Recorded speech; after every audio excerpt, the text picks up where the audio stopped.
Hello everyone. Welcome to Mr. Midnight True Crime Stories. I am here to help you today. I know you use this video to fall asleep. So before that, like the video and subscribe to the channel. Also, where are you from and what time are you watching? Now get comfortable and relax. There are moments in life when we believe we are safe. We lock our doors at night. We trust the people who share our homes. And we assume that the systems designed to protect us will work when we need them most. But sometimes, the greatest danger doesn't come from a stranger in the shadows. It comes from the person sleeping beside us. It comes from the promises whispered in the dark.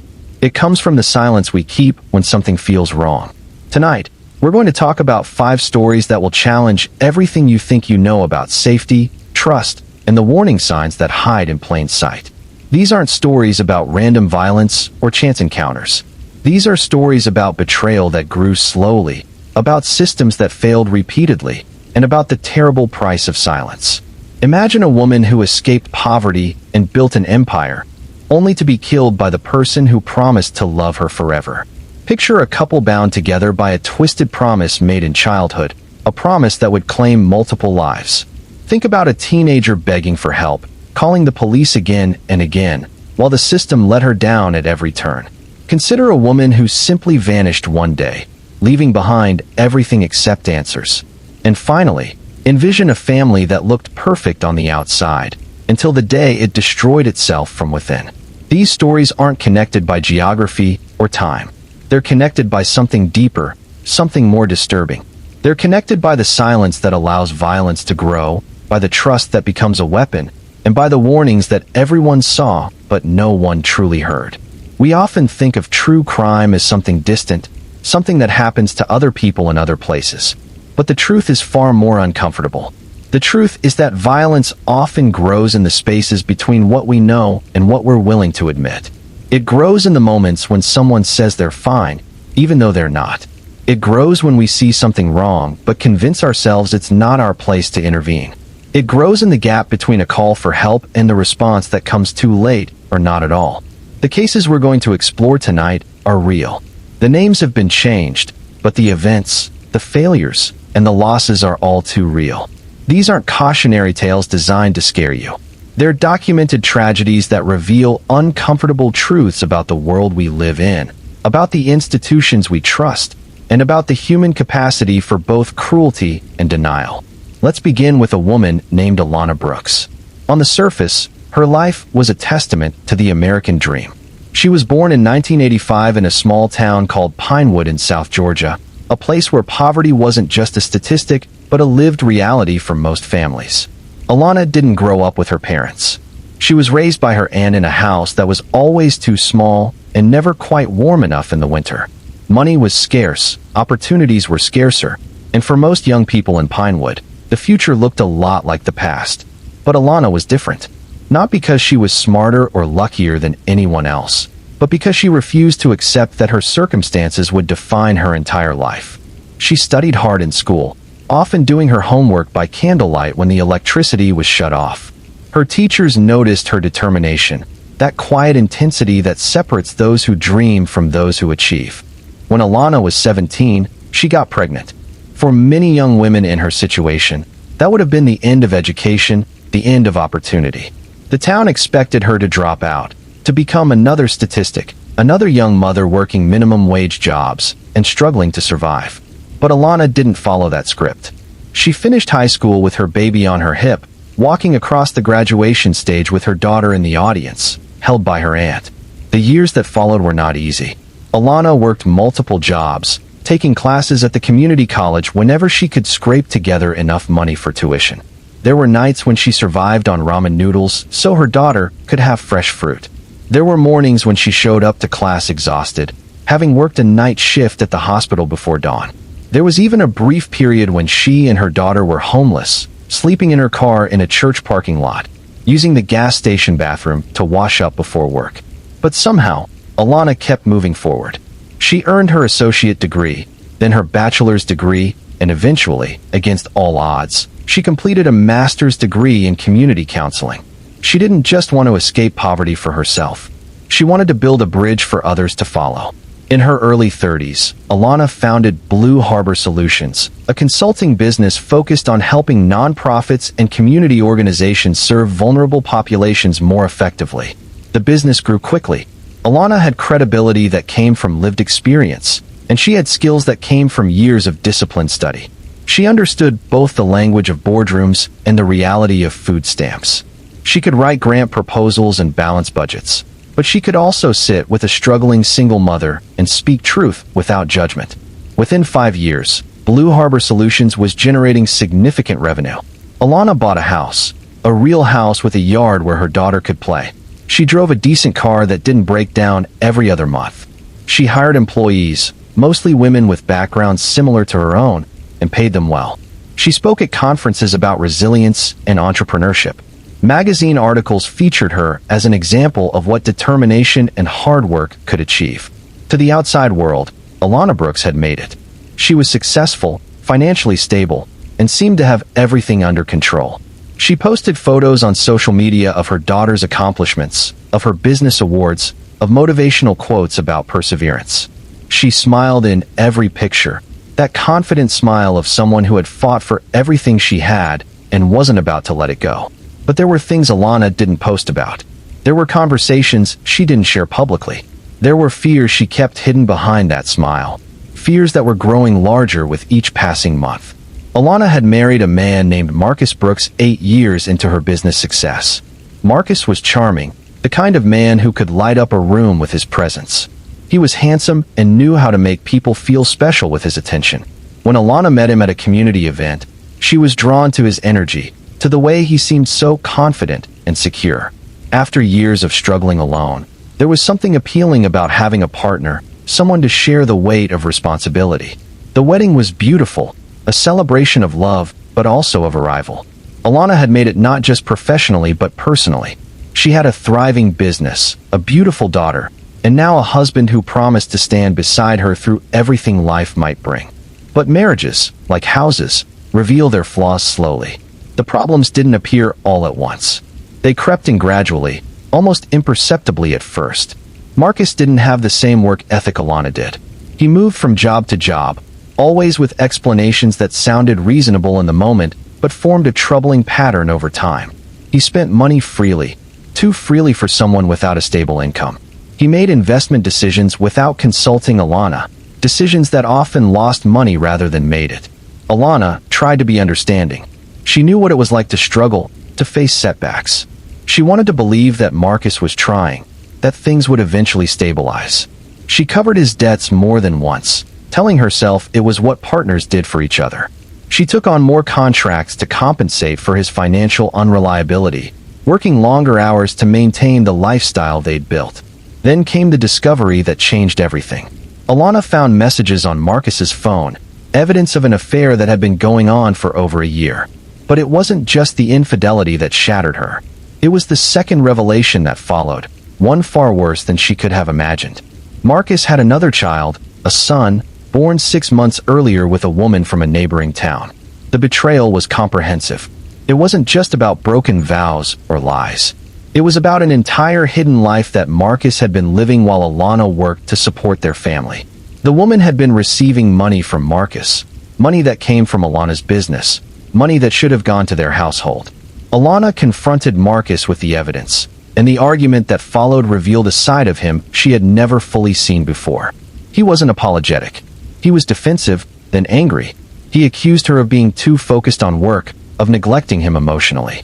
He turned his betrayal into her failure, a psychological manipulation that left Alana reeling.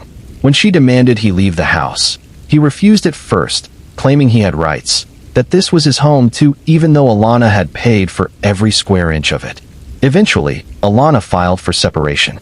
The legal process was ugly and exhausting. Marcus fought for spousal support, claiming he had sacrificed his career to support her business. A claim so absurd it would have been laughable if it weren't so infuriating. He wanted half of everything she had built, everything she had earned through years of sacrifice and sleepless nights. During this period, Alana confided in her closest friends about how afraid she was, not just of losing her business or her assets, but of Marcus himself. He had started showing up at her office unannounced.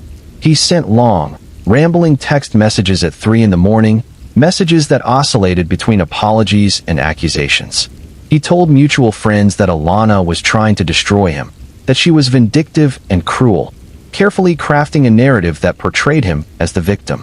One friend, a woman named Patricia who had known Alana since college, later told investigators that Alana seemed genuinely frightened in those final months. She said Alana had started documenting everything, saving text messages, recording phone conversations when legal in their state, keeping detailed notes of every interaction. Patricia remembered Alana saying something chilling during one of their last conversations. She said Marcus had told her during an argument that she would regret how she was treating him, that she didn't understand what she was dealing with. At the time, Patricia thought it was just angry talk, the kind of threats people make in the heat of divorce proceedings. Looking back, she wished she had taken it more seriously. There was something else Alana did during this time, something that would later take on terrible significance. She updated her insurance policies, all of them. She removed Marcus as the beneficiary and designated her daughter and her aunt instead. She told Patricia she was doing it to protect what she had built, to make sure Marcus couldn't profit from her death if something happened to her. Patricia remembered being slightly disturbed by the comment, by the fact that Alana was even thinking in those terms. But Alana just laughed it off, saying she was being practical, that it was what any smart business owner would do during a divorce. For a few months, things seemed to settle into a new normal. Marcus had moved out and was living with his mother in another part of town. The divorce proceedings were moving forward, slowly but steadily. Alana threw herself back into her work, taking on new projects, rebuilding the financial reserves that had been depleted by legal fees and Marcus's debts. She seemed to be recovering, finding her footing again. Her daughter was preparing for college, excited about the future. Alana posted about it on social media, proud mother moments mixed with her usual inspirational content. To anyone following her online, it looked like she was thriving despite the setback of divorce. The comments on her posts were full of encouragement, other women praising her strength and resilience.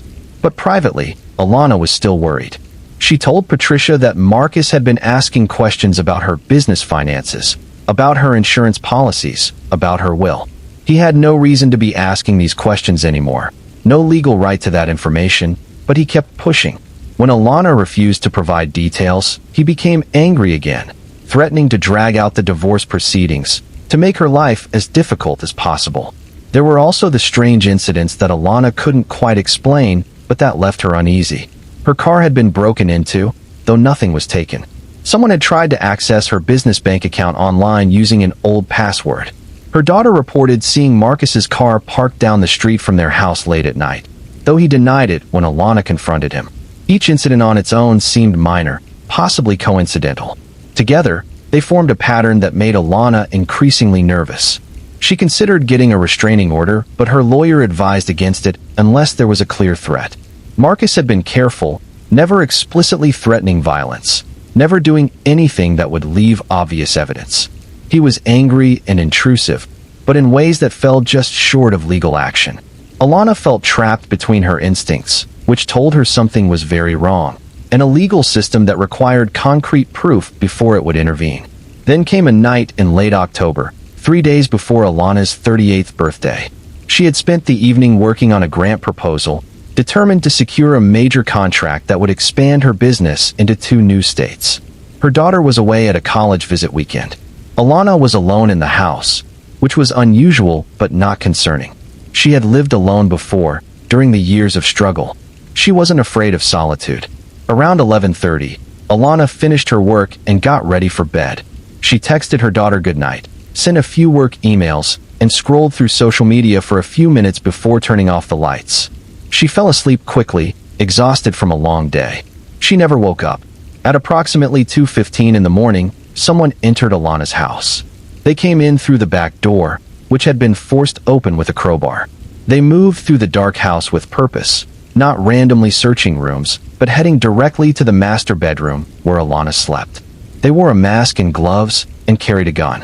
What happened next was captured partially by a security camera Alana had recently installed in her hallway. The footage shows a figure in dark clothing entering the frame, pausing at Alana's bedroom door, then entering. 14 seconds later, there was a flash, the bright flare of a muzzle in the darkness, followed by another. The figure emerged 31 seconds after entering, moving quickly now, leaving the way they came. Alana's daughter found her the next afternoon when Alana didn't answer her phone. The police were called immediately. The scene was devastating. Alana had been shot twice while she slept, once in the chest and once in the head. The medical examiner would later testify that she likely never knew what was happening. That death was rapid. It was small comfort to those who loved her. The investigation began immediately, and from the start, Marcus was a person of interest. The timing, his behavior during the divorce, his strange questions about her insurance policies, all of it pointed in his direction. But pointing and proving are two different things. Marcus had an alibi. He claimed he was at his mother's house all night, and his mother confirmed it, though her credibility as a witness was questionable given her obvious bias. The breakthrough came from the getaway vehicle. A neighbor's security camera had captured a car speeding away from Alana's street around 2:30 that morning. The license plate was partially visible, and investigators were able to trace it to a young man named Darius Coleman, 22 years old, who had grown up in the same neighborhood as Marcus. Darius had a criminal record, mostly petty theft and drug possession, but nothing violent. He was not someone who would seem capable of murder. When police brought Darius in for questioning, he broke almost immediately. He wasn't a hardened criminal. He was terrified, barely able to speak coherently. Through tears and stammering, he told investigators that Marcus had approached him 6 weeks earlier with a proposition. Marcus needed someone to do a job, something that would pay $25,000, more money than Darius had ever seen in his life. Marcus had been vague about the details at first, just asking if Darius would be interested in making that kind of money for a few hours of work. Darius admitted he should have known something was wrong right then. Nobody pays that much money for legal work. But Darius was desperate. His girlfriend was pregnant. He had been fired from his job at a warehouse, and his family was about to be evicted from their apartment. The money felt like a miracle, like the only way out of a situation that was becoming impossible. Marcus had laid it out carefully over several meetings. He needed someone to break into his ex-wife's house and kill her.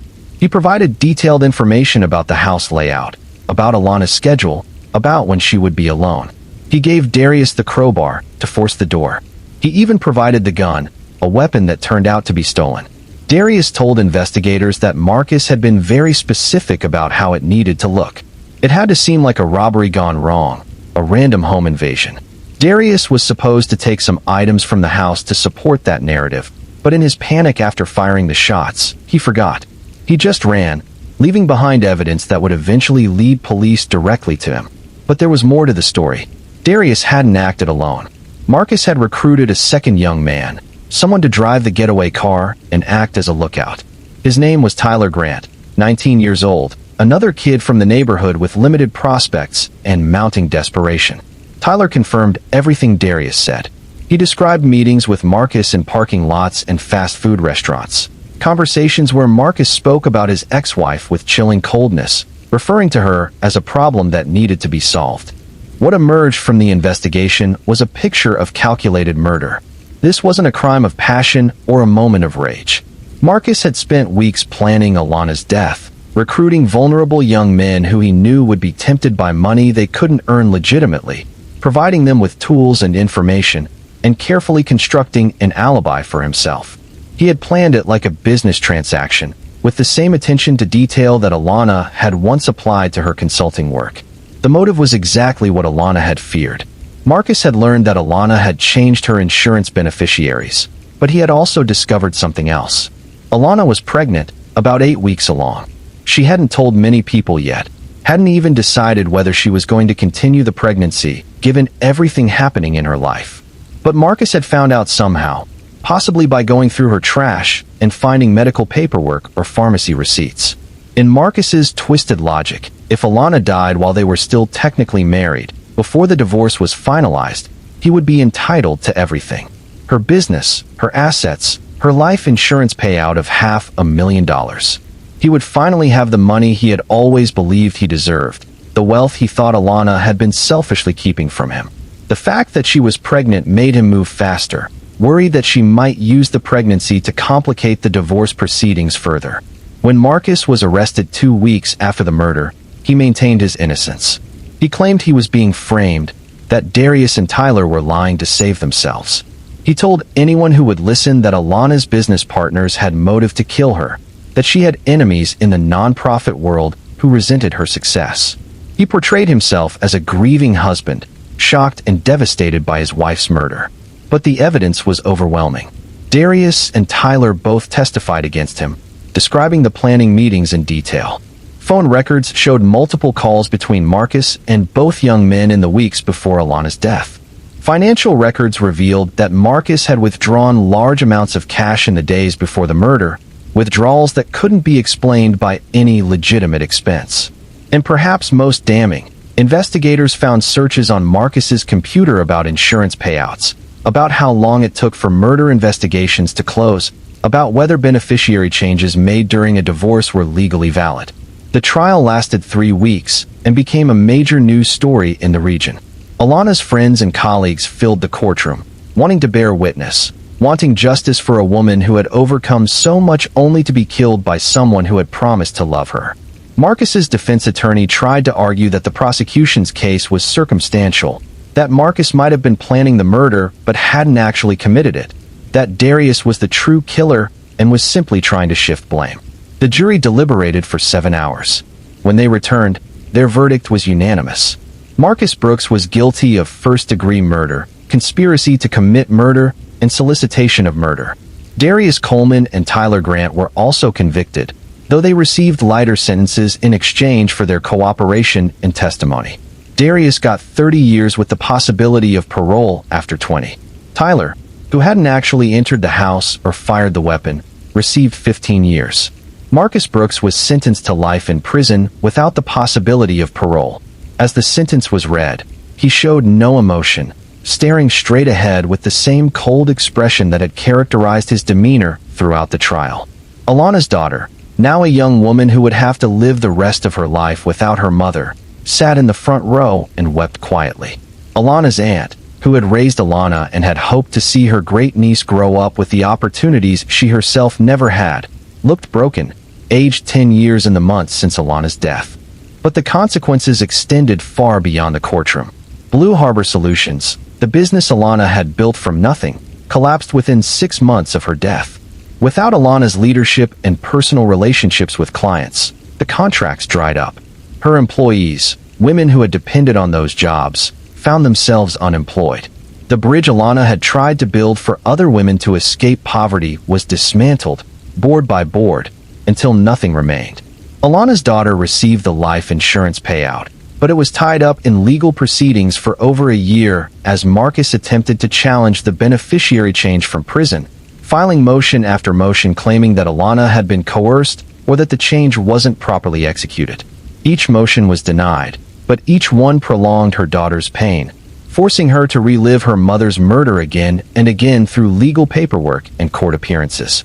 The house where Alana died was sold at a significant loss. Nobody wanted to buy a home where such a brutal murder had occurred.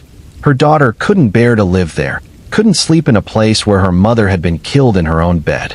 The money from the sale went toward college tuition, the education Alana had been so excited about, but the daughter struggled academically that first year, grief making concentration impossible.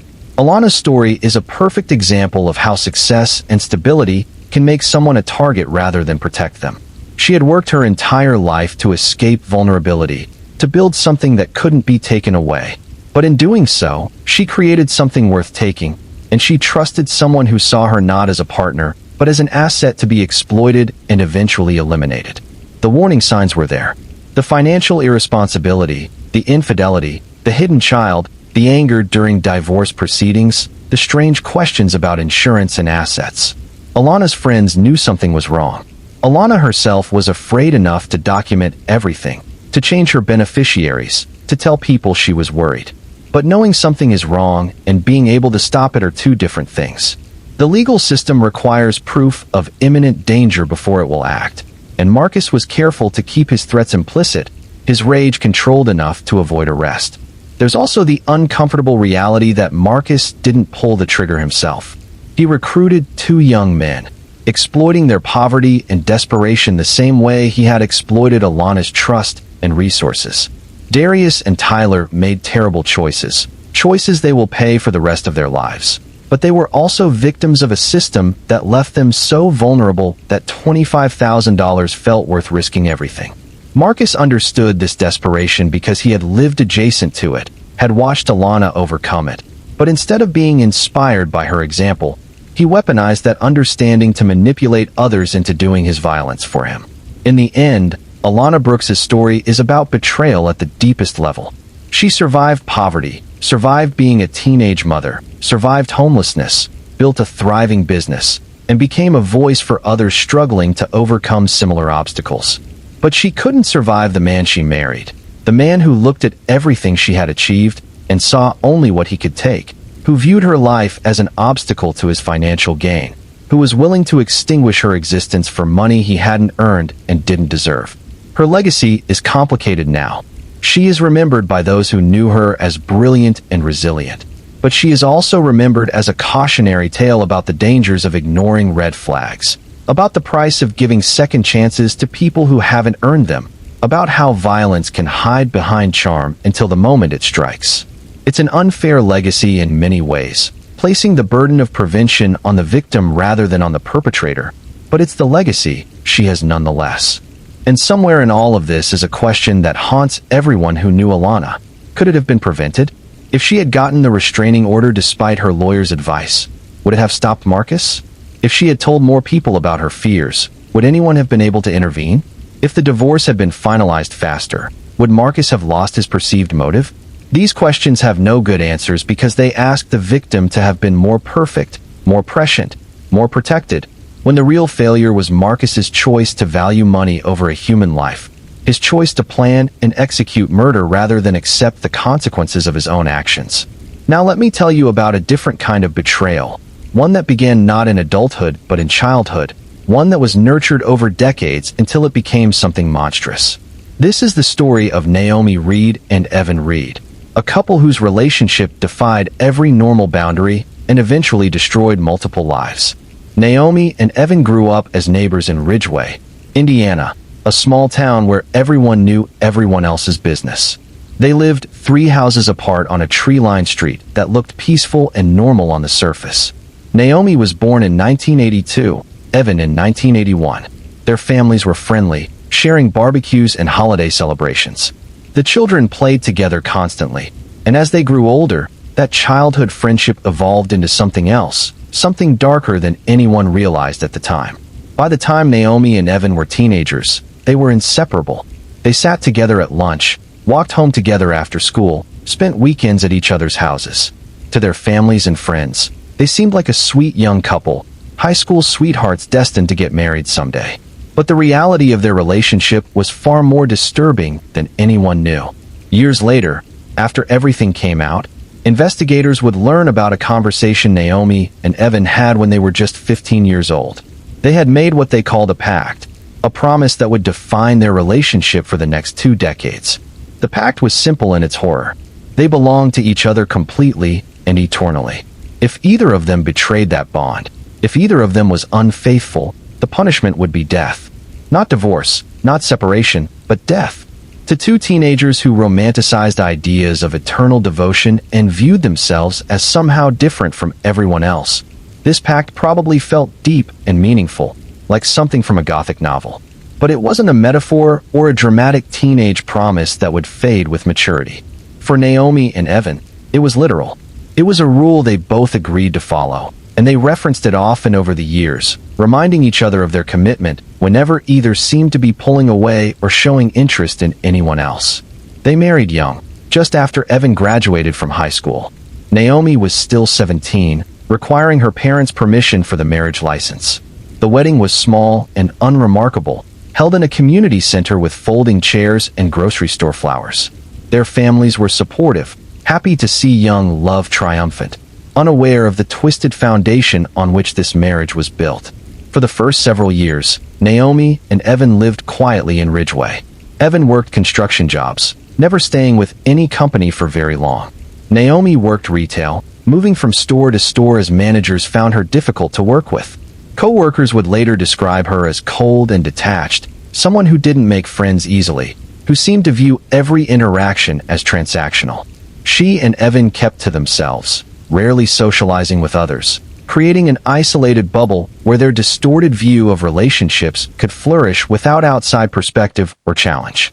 But beneath the surface of this quiet life, there were cracks. Naomi was unhappy, though she couldn't articulate exactly why. She felt trapped in Ridgeway, trapped in a life that seemed to be going nowhere. Evan was possessive, tracking her movements, questioning her about every conversation she had with other people, especially men. He read her text messages and monitored her social media accounts. When Naomi objected, he would remind her of their pact, of their promise to each other, framing his control as love and devotion rather than abuse. When Naomi was 28, an opportunity arose that promised escape. A retail chain she had worked for was opening a new location in North Shore, Michigan, a mid-sized city several hours away from Ridgeway. They were offering management positions, and Naomi applied on impulse, not really expecting to get the job, but desperate for any change. When they offered her a position as assistant manager with a significant pay increase, she accepted immediately. Evan was furious. He didn't want to leave Ridgeway, didn't want to move away from the familiar streets where he had grown up. But Naomi insisted, and eventually, he gave in, though his resentment was obvious. They moved to North Shore in the fall of 2010, renting a small house on the outskirts of the city. For Naomi, it felt like a new beginning, a chance to reinvent herself away from the place where she had always been just one half of Naomi and Evan. At her new job, Naomi thrived in ways she hadn't before. The work was challenging, the environment more professional than what she had experienced in Ridgeway. She liked being in charge, liked making decisions, liked the respect that came with her management role. For the first time in her life, she had an identity separate from Evan, and she discovered that she liked who she was without him constantly hovering. That's when she met Daniel Price. Daniel was 32, recently divorced, working as a sales representative for a company that supplied products to Naomi's store. He came in every few weeks to check inventory and take orders, and he always made a point of stopping by Naomi's office to chat. He was friendly and easy to talk to, with a self-deprecating sense of humor that made Naomi laugh in a way she couldn't remember laughing before. The affair started slowly. First, it was just extended conversations during Daniel's sales visits. Then it was text messages about work that gradually became more personal. Eventually, they started meeting for coffee on Naomi's lunch breaks, then for drinks after work. Daniel knew Naomi was married, but she had started being vague about her relationship, implying that things with Evan were complicated, that they were probably heading toward divorce. By early 2011, Naomi and Daniel were fully involved in an affair. They met in hotels, always careful to avoid places where they might be recognized. Daniel was falling in love, talking about his future with Naomi, about how they would be together once she left Evan. Naomi encouraged these fantasies, but never quite committed to them. She told Daniel she was working up the courage to leave, that she just needed more time, more money saved, more certainty about the future. What Naomi didn't tell Daniel was that she had told Evan everything. Not right away, but eventually, as the affair intensified and became harder to hide. She came home one night and confessed to Evan that she had been seeing someone else, that she had broken their pact. She expected rage, expected violence, expected the punishment they had promised each other all those years ago. Instead, Evan was eerily calm. He asked questions, lots of them. He wanted to know everything about Daniel, wanted details about where they met, what they did together, what Daniel looked like. Naomi answered, confused by Evan's reaction but also relieved. Maybe they had outgrown that teenage pact. Maybe they could handle this like adults, maybe even end their marriage amicably. But Evan wasn't being understanding. He was planning. In his mind, Naomi hadn't just betrayed their marriage. She had betrayed the foundational promise of their entire relationship, the pact they had made when they were 15 years old. And that pact had consequences, consequences they had both agreed to. Evan told Naomi that he forgave her, that they would work through this together. He even suggested that Naomi invite Daniel to their house for dinner, that the three of them should meet, so Evan could understand who Daniel was, what Daniel offered that Evan apparently couldn't provide. It was a strange suggestion, but Naomi interpreted it as Evan's attempt to process the situation, to come to terms with the end of their marriage in his own way. Looking back, Naomi would admit that some part of her knew what was going to happen. Some part of her understood what Evan was planning, even if she didn't consciously acknowledge it. But she invited Daniel anyway, telling him that Evan knew about the affair and wanted to discuss their situation like civilized adults. Daniel was hesitant, but ultimately agreed, viewing it as a necessary step toward being with Naomi openly. The dinner was set for a Saturday evening in March 2011. Daniel arrived at the Reed house just after 6, bringing wine and flowers, trying to make a good impression despite the awkwardness of the situation. Naomi answered the door and led him inside to the living room where Evan was waiting. The house was neat but sparse, with minimal furniture and no personal touches or decorations. Daniel would later be described by his family as a genuinely kind person who always tried to see the best in people, who probably walked into that house believing that human decency and rational conversation could resolve any situation. He was wrong. The evening started normally enough. They sat in the living room making awkward small talk. Evan asked Daniel about his work, about his interests, about his plans for the future. Daniel answered carefully, trying to be respectful, trying not to rub salt in what he imagined was Evan's wounded pride. Naomi was quiet, watching both men, her expression unreadable. After about an hour, they moved to the dining room where Naomi had prepared dinner. It was a simple meal, nothing fancy, but Daniel complimented the food, trying to ease the tension that hung thick in the air. Evan opened the wine Daniel had brought and poured 3 glasses. They ate mostly in silence, each person lost in their own thoughts about how this strange evening would end.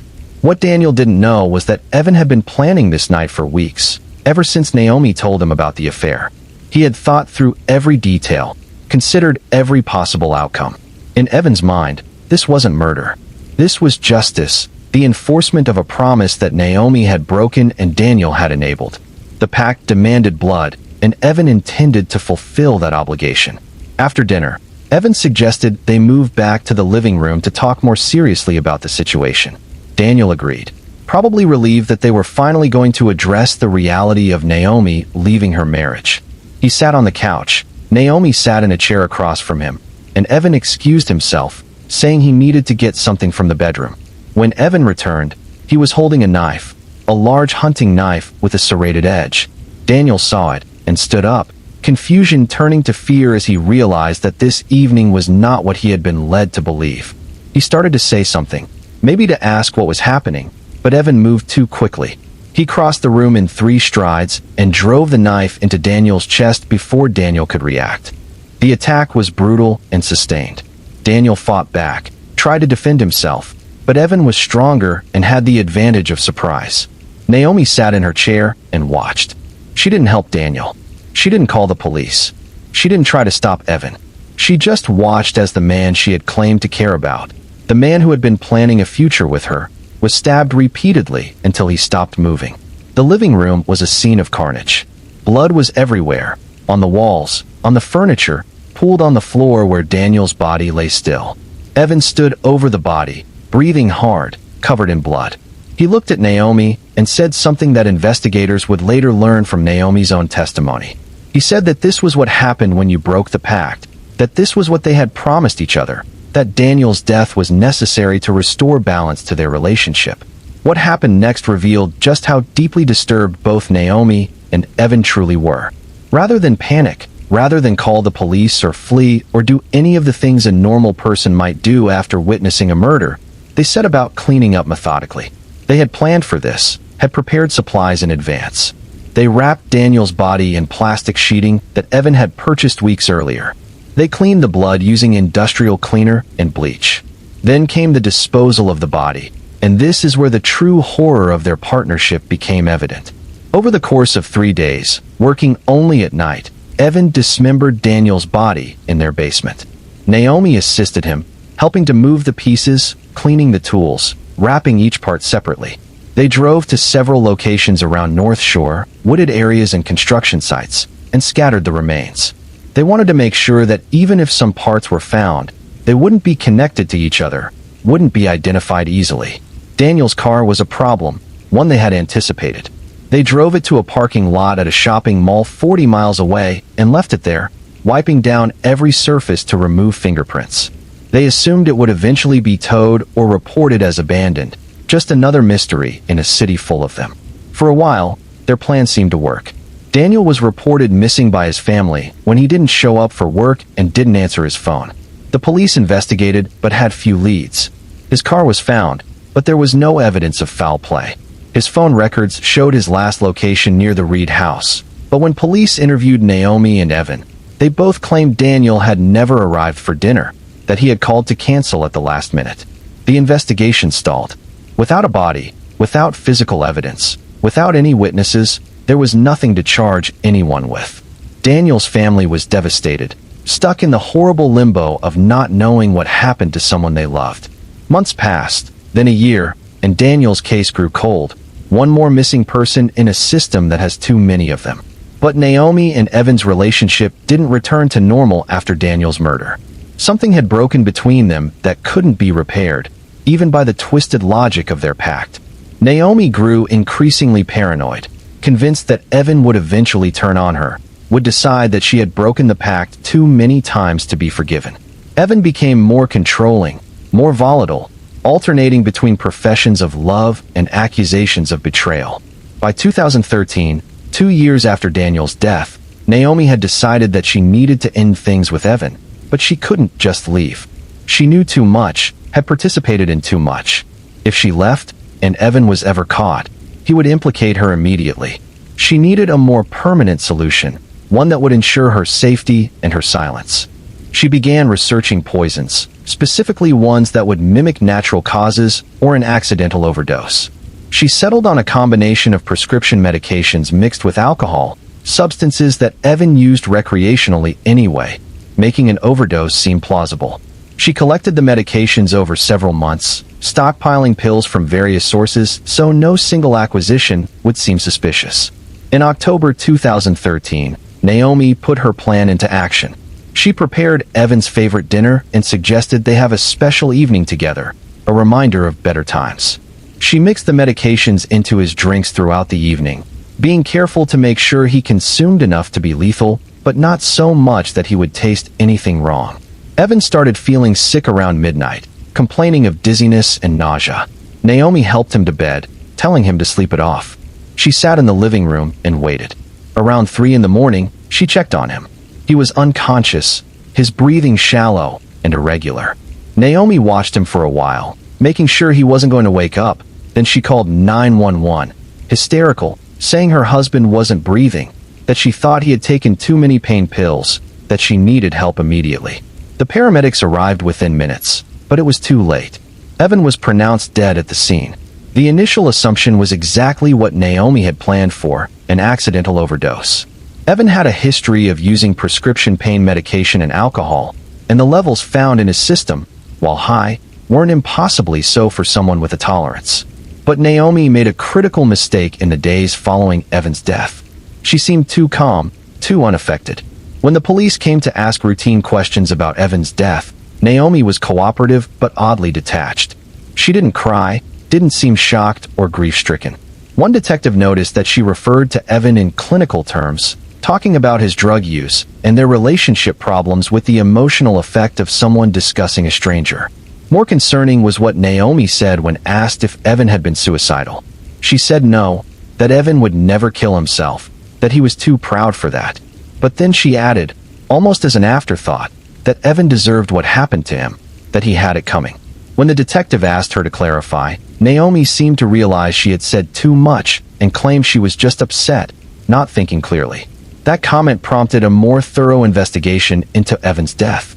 The medical examiner was asked to look more carefully at the autopsy results, to determine whether the drug levels were consistent with self-administration or suggested outside involvement. Meanwhile, detectives started looking more deeply into Naomi and Evan's background. That's when they discovered Daniel Price's missing person case and the connection to the Reeds. The investigating officer from Daniel's case was contacted, and suddenly what had seemed like 2 separate incidents began to look like they might be connected. Detectives obtained search warrants for the Reed house and property. What they found was damning. Despite Naomi and Evan's attempts to clean up after Daniel's murder, forensic examination of the house revealed traces of blood in the basement, blood that DNA testing would eventually match to Daniel. They found the tools that had been used to dismember his body, cleaned, but still containing microscopic evidence. They found plastic sheeting that matched the type wrapped around the few remains of Daniel's body that had been discovered. Perhaps most significantly, they found journals that both Naomi and Evan had kept, separate journals that documented their relationship from teenage years through adulthood. These journals revealed the depth of their twisted dynamic, the pact they had made, and references to Daniel that made it clear both of them had been involved in his death. In one particularly chilling entry from Evan's journal, dated 2 weeks after Daniel's murder, he wrote about feeling closer to Naomi than ever before, about how they had proven their devotion to each other through blood, about how Daniel's death had been necessary to restore the balance of their relationship. He referred to the murder as a cleansing, a ritual that renewed their bond. Naomi's journal was different in tone, but equally disturbing. She wrote about feeling trapped by the pact, about resenting Evan for holding her to promises they had made as children. But she also wrote about the practical aspects of the murder, about how they had planned it, about where they had scattered Daniel's remains. She wrote about Evan's increasing paranoia and violence, about her fear that she would be next, about her decision to poison him before he could kill her. When confronted with this evidence, Naomi initially denied everything. She claimed the journals were fiction, creative writing projects, not accounts of real events. She said she didn't know how Daniel's blood ended up in her basement, suggested maybe he had been there at some point and cut himself, that there could be innocent explanations for everything. But as the evidence mounted, as investigators were able to piece together what had happened to Daniel and link both Naomi and Evan to every stage of his murder and disposal, Naomi's story changed. She began claiming that she had been coerced, that Evan had forced her to participate in Daniel's murder, that she had been too afraid to refuse or to go to the police. She portrayed herself as another victim of Evan's violence, a woman trapped in an abusive relationship who had finally fought back in self-defense. The prosecution saw things very differently. They argued that Naomi had been an active, willing participant in Daniel's murder, that she had watched him die without trying to help or call for assistance, that she had helped dismember and dispose of his body over several days. They pointed out that Naomi had multiple opportunities to go to the police, to get help, to escape if she was truly being held against her will, but she had never done so. Instead, she had continued living with Evan for 2 more years before deciding to kill him, not out of fear for her immediate safety, but to ensure he could never testify against her. The trial was sensational, covered extensively by media outlets across the region. Naomi testified in her own defense, crying on the stand as she described years of abuse and control, claiming that Evan had threatened to kill her if she didn't help him with Daniel's murder. She said the pact they had made as teenagers had been Evan's idea, that she had been too young and too afraid of him to refuse. But prosecutors brought in experts who testified about the nature of the relationship, about how the journals showed that Naomi had been equally invested in their twisted dynamic, that she had referenced the pact in her own writing, that she had made decisions independently that led to violence. They pointed to Naomi's calculated poisoning of Evan as evidence that she was not a helpless victim, but a person capable of cold, premeditated murder. The jury deliberated for 3 days. When they returned, their verdict was complicated. They found Naomi guilty of first-degree murder in Daniel Price's death, concluding that her participation had been voluntary and that she had ample opportunity to stop the crime or report it.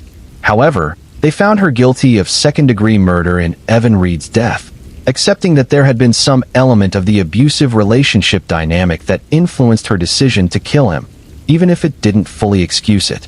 Naomi was sentenced to life in prison for Daniel's murder, with an additional 20 to 40 years for Evan's murder, sentences to be served consecutively. She would be eligible for parole after serving 40 years, meaning she would be in her early 70s before she could even be considered for release. But the story didn't end there.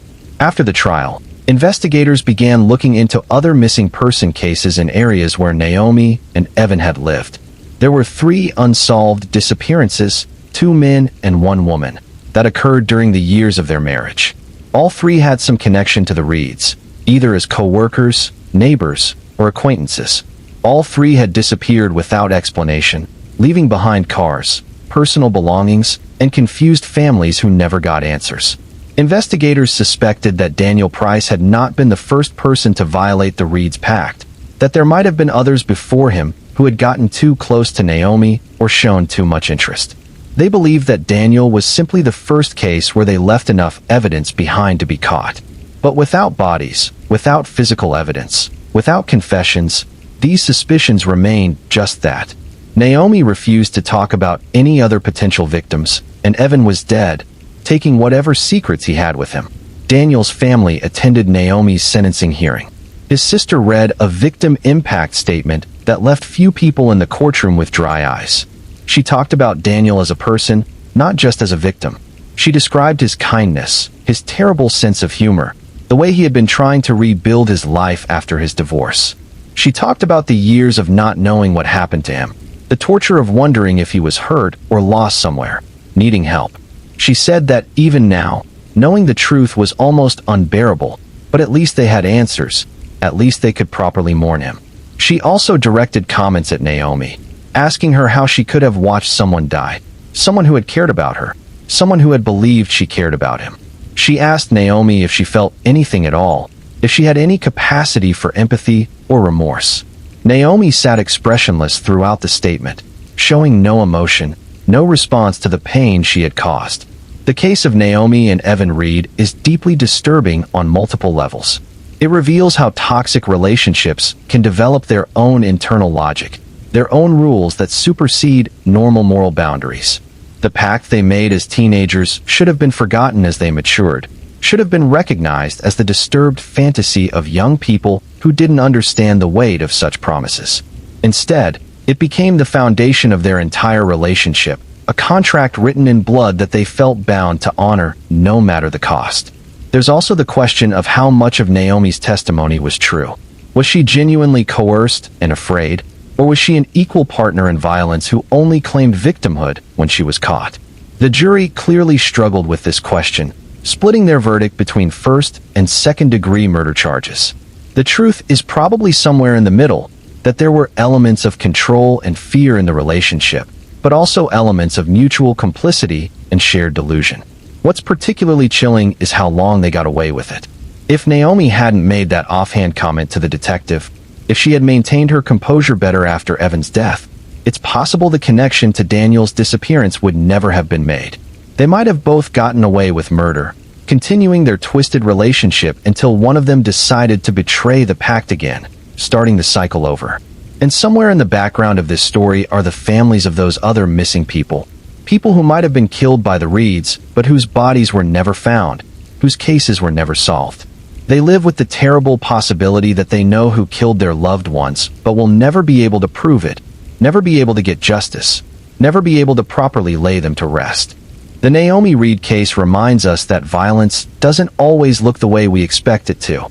It doesn't always come from strangers or appear suddenly.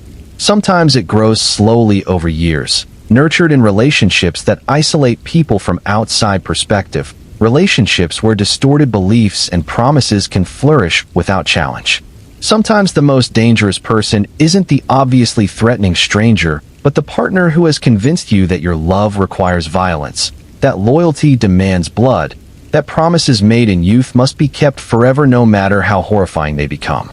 Now we need to talk about a different kind of failure, one that doesn't involve individual evil or twisted relationships, but systemic breakdown.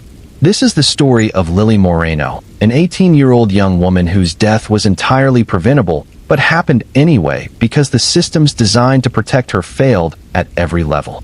Lily was born in 2003 in Westbridge, Ohio, a working-class city that had been hit hard by manufacturing job losses.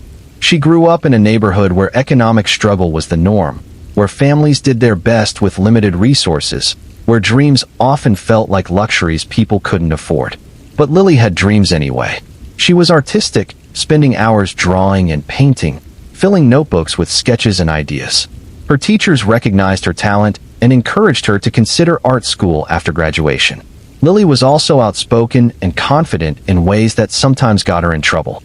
She didn't back down from arguments, didn't let people push her around, spoke her mind even when it would have been easier to stay quiet. Her friends loved this about her, admired her strength and her refusal to be diminished by anyone. Her mother sometimes worried that Lily's boldness would attract the wrong kind of attention, that not everyone appreciated a young woman who knew her own mind, and wasn't afraid to express it. In the fall of 2020, during her senior year of high school, Lily discovered she was pregnant. The father was Caleb Hurst, a young man 4 years older than Lily who had a reputation around the neighborhood. Caleb had been in and out of legal trouble since he was a teenager, mostly fights and domestic disputes. He had been arrested multiple times for assault, usually against former girlfriends, but he had never served significant time. The charges were often dropped when victims refused to testify or accepted plea deals that put Caleb on probation with anger management requirements that he never fully completed. When Lily told Caleb about the pregnancy, his reaction was immediate and violent. He accused her of trying to trap him, of ruining his life. He grabbed her by the throat and slammed her against a wall, leaving bruises on her neck that would be photographed by police later. Lily's mother called the police, and Caleb was arrested for domestic violence. This should have been the moment when the system protected Lily. Caleb had a history of violence against women. He had just committed a serious assault against a pregnant teenager. He should have been held without bail or at minimum released with strict conditions that would have kept him away from Lily. Instead, he was released on bail within 48 hours with a standard protective order that prohibited him from contacting Lily directly. A protective order is just a piece of paper. It has no physical power to stop someone who is determined to cause harm. It only works if the person who receives it chooses to follow it, or if violations are taken seriously enough by police and courts to result in meaningful consequences. In Caleb's case, neither of those conditions applied. Within a week of his release, Caleb was violating the protective order. He showed up at Lily's house, pounding on the door, demanding to talk to her. Lily's mother called the police. They arrived an hour later, by which time Caleb had left. They took a report, but told Lily's mother that unless they caught Caleb in the act of violating the order, there wasn't much they could do. They suggested she call if he showed up again. He showed up 3 more times that week. Each time, Lily's mother called the police. Each time, the response was slow enough that Caleb was gone before officers arrived. Each time, they took a report and told her to call again if it happened again, as if the pattern of repeated violations wasn't itself evidence of escalating danger. Then Caleb started texting Lily, hundreds of messages that alternated between apologies and threats. He told her he loved her, that he was sorry for hurting her, that he wanted to be there for their baby. Then minutes later he would send messages saying she was a liar, that she had ruined his life, that she would regret making him look bad. He sent messages describing in graphic detail what he would do to her if she testified against him in court. Lily showed these messages to police. They documented them, added them to the case file, but Caleb wasn't arrested for the violations.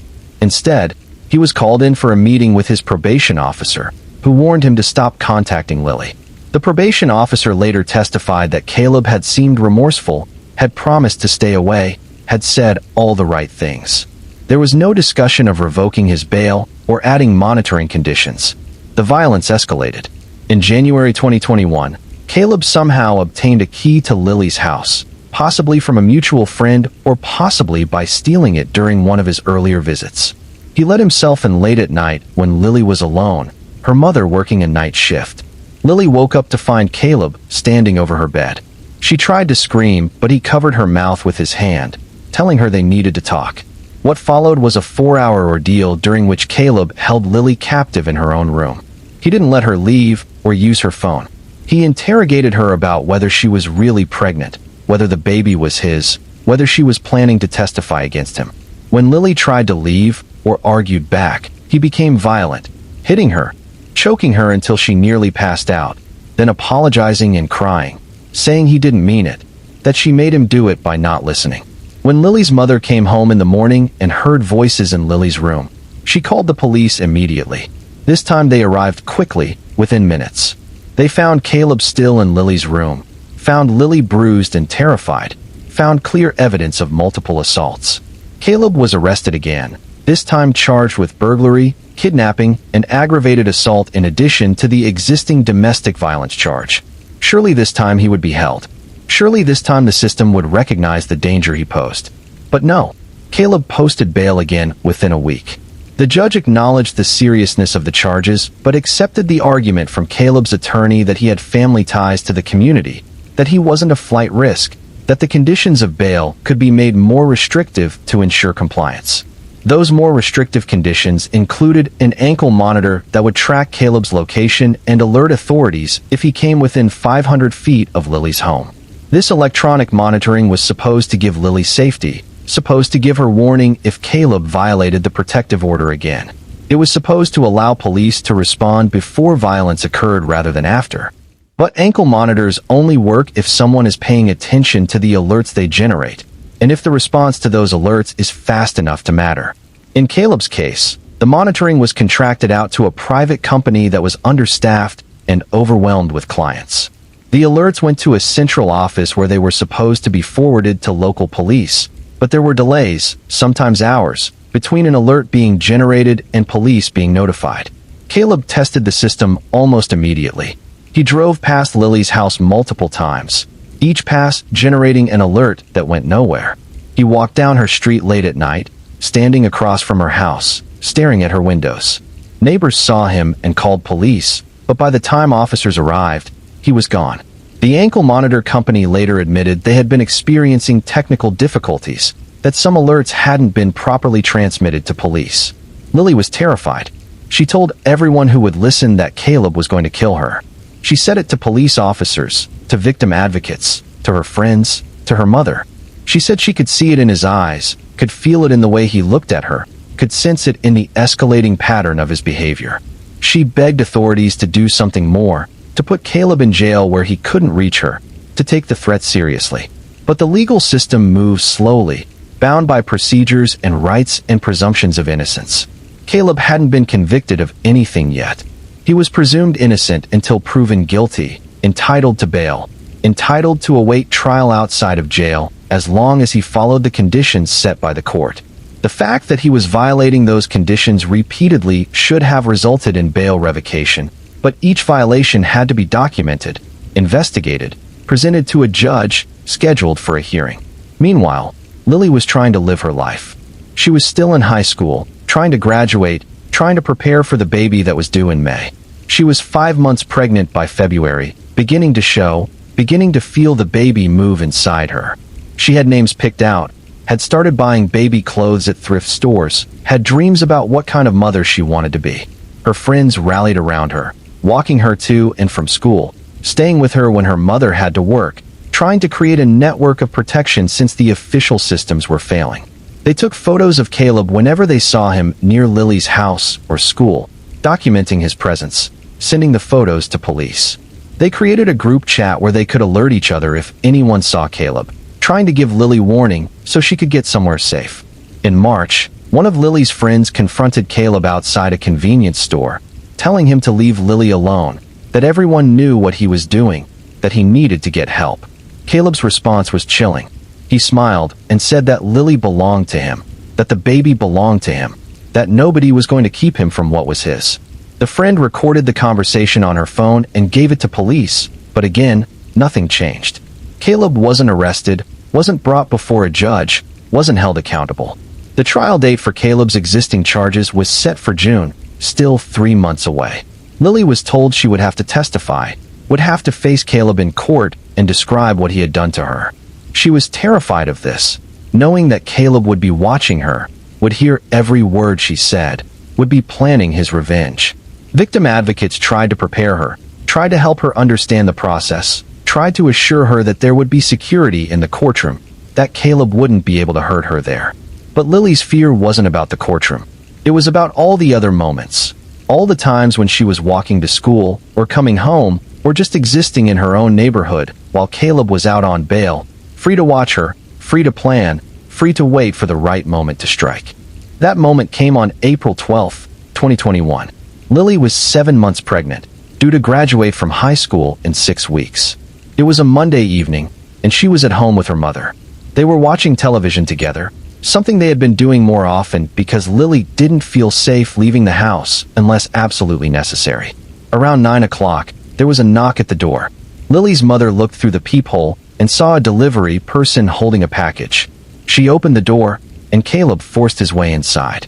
He had been wearing a delivery uniform, had been carrying an empty box, had used it as a ruse to get them to open the door. He was also carrying a knife, a large kitchen knife that he had taken from his mother's house. What happened next was chaos and terror. Lily's mother tried to fight Caleb off, tried to push him back out the door, screaming for neighbors to call the police. Caleb stabbed her twice, wounds that would require surgery but wouldn't be fatal. Then he went after Lily. Lily ran, trying to get to her room where her phone was, trying to lock herself in somewhere safe. But Caleb was faster and stronger. He caught her in the hallway and attacked her with the knife, stabbing her multiple times in the chest and abdomen. Lily fought back, screaming, trying to protect her pregnant belly, but the attack was too brutal, too sustained. Neighbors heard the screaming and called 911. The call log shows that the first call came in at 9:07 p.m. Police arrived at 9:14 p.m., 7 minutes later. When they entered the house, they found Lily's mother bleeding but conscious in the living room. They found Lily in the hallway, unresponsive, with multiple stab wounds. They found Caleb in Lily's bedroom, sitting on her bed, covered in blood, still holding the knife. Paramedics worked on Lily for 20 minutes, trying to save her, trying to save the baby. But the wounds were too severe. Lily was pronounced dead at the scene. Emergency cesarean section was attempted, but the baby, a girl Lily had planned to name Elena, had already died. Caleb was arrested without resistance. He didn't fight, didn't run, just sat calmly and allowed himself to be handcuffed. When asked if he had anything to say, he told officers that he had warned everyone this would happen, that Lily had forced him to do this by refusing to drop the charges against him, by trying to keep his daughter from him. He showed no remorse, no recognition that he had just killed 2 people. The aftermath of Lily's death was devastating on multiple levels. Her family lost a daughter and a granddaughter who would never be born. Her friends lost someone they had tried desperately to protect. Her school community was traumatized, holding vigils and memorials while trying to process how a student they saw every day could be murdered before graduation. But beyond the personal grief was a wave of rage directed at the systems that had failed Lily so completely. Caleb had been arrested multiple times. He had violated protective orders repeatedly. He had made explicit threats. He had been given an ankle monitor that generated alerts that were ignored. At every stage, there had been opportunities to intervene, to revoke his bail, to take the threat seriously, and at every stage, those opportunities had been missed. The ankle monitoring company released a statement saying that they had transmitted all alerts to local police according to their contract, attempting to shift responsibility. The police department released their own statement saying they had responded to every call about Caleb, that they had documented every violation, that they had forwarded all information to the prosecutor's office. The prosecutor's office said they had been working to prepare the case for trial, that they couldn't simply revoke bail without proper hearings and procedures. Everyone had an excuse, an explanation for why they hadn't done more. But the reality was that a system supposedly designed to protect victims of domestic violence had failed at every level, and the failure had cost Lily Moreno and her unborn daughter their lives. Caleb was charged with 2 counts of first-degree murder, aggravated assault, burglary, and violation of a protective order. His attorney initially suggested he might pursue an insanity defense, claiming that Caleb had been driven to violence by the stress of the accusations against him, by mental health issues that hadn't been properly addressed. But the evidence of premeditation was too strong.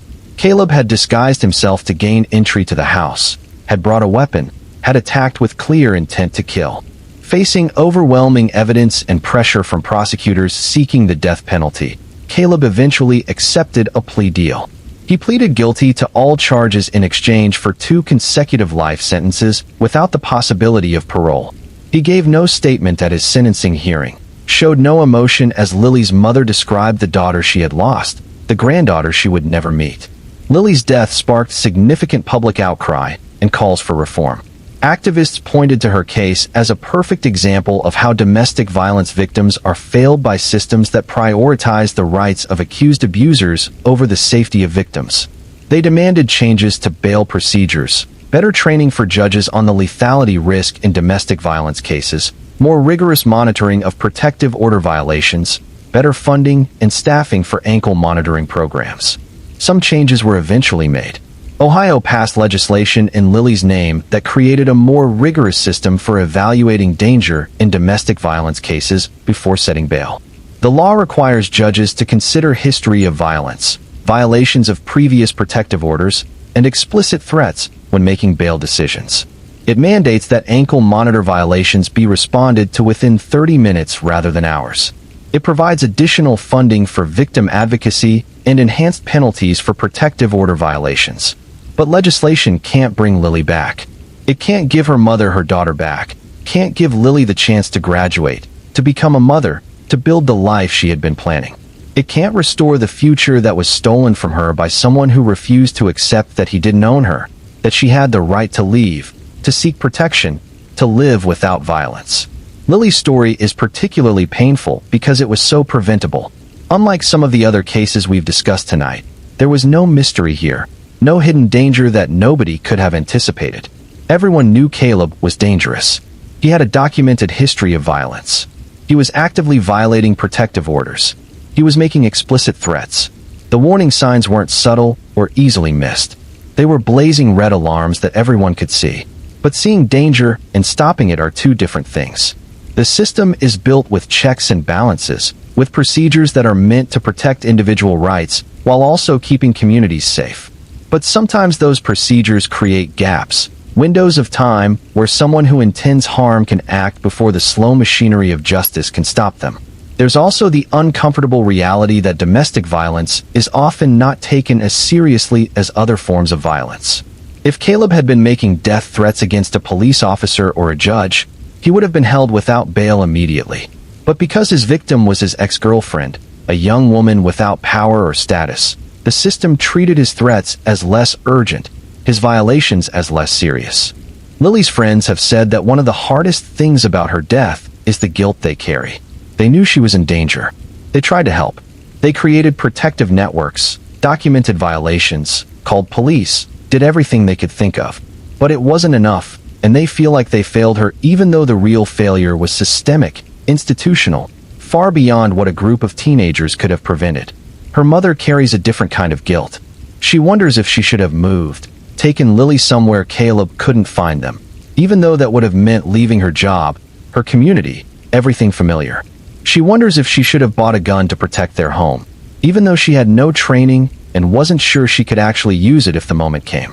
She wonders if there was some magic combination of words that would have made the police, the judges, the system take the threat seriously enough to act.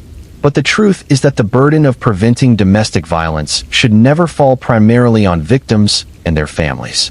The burden should fall on the systems we've created specifically for protection, and on the abusers who choose violence instead of accepting that they cannot control another person's life and body. Caleb Hurst will spend the rest of his life in prison, where he belongs. But his imprisonment doesn't undo the harm, doesn't restore what was lost, doesn't answer the question of why so many people saw what was coming and couldn't stop it. Lily Moreno should be 21 years old now, should be raising her daughter, should be pursuing her dreams of art school or whatever other path she might have chosen. Instead, she's a case study, a cautionary tale, a name on a piece of reform legislation, remembered by people who never knew her as an example of systemic failure. Her friends still visit her grave, still post about her on the anniversary of her death, still carry the grief of losing someone they loved to violence that should never have reached her. Her mother still lives in the same house, though she's moved Lily's room to a different space, couldn't bear to walk past that hallway every day. She's become an advocate for domestic violence victims, working with organizations that push for better protections, speaking at legislative hearings about her daughter's death. If there's any meaning to be found in Lily's tragedy, it's in the changes that have been made since her death, in the other young women who might be safer because lawmakers and law enforcement learned from the catastrophic failures in her case. But that's cold comfort for a mother who just wanted her daughter to live. Now let's shift to a very different kind of story, one without the obvious warning signs, without the documented history of violence, without the clear villain. This is the story of Eleanor Finch, a 61-year-old woman who simply vanished one day, leaving behind questions that have never been fully answered and a family that has never found peace. Eleanor had lived her entire life in rural Wisconsin, spending most of her adult years on a small farm outside the town of Ash Hollow. It was a quiet life, the kind that city people romanticize but that requires constant work and adaptation. Eleanor and her husband Walter had bought the property in 1985 when they were young and full of plans for a self-sufficient lifestyle. They raised chickens, grew vegetables, kept bees for honey, lived modestly on Walter's income from a job at a local manufacturing plant. By all accounts, Eleanor was a private person but not unfriendly.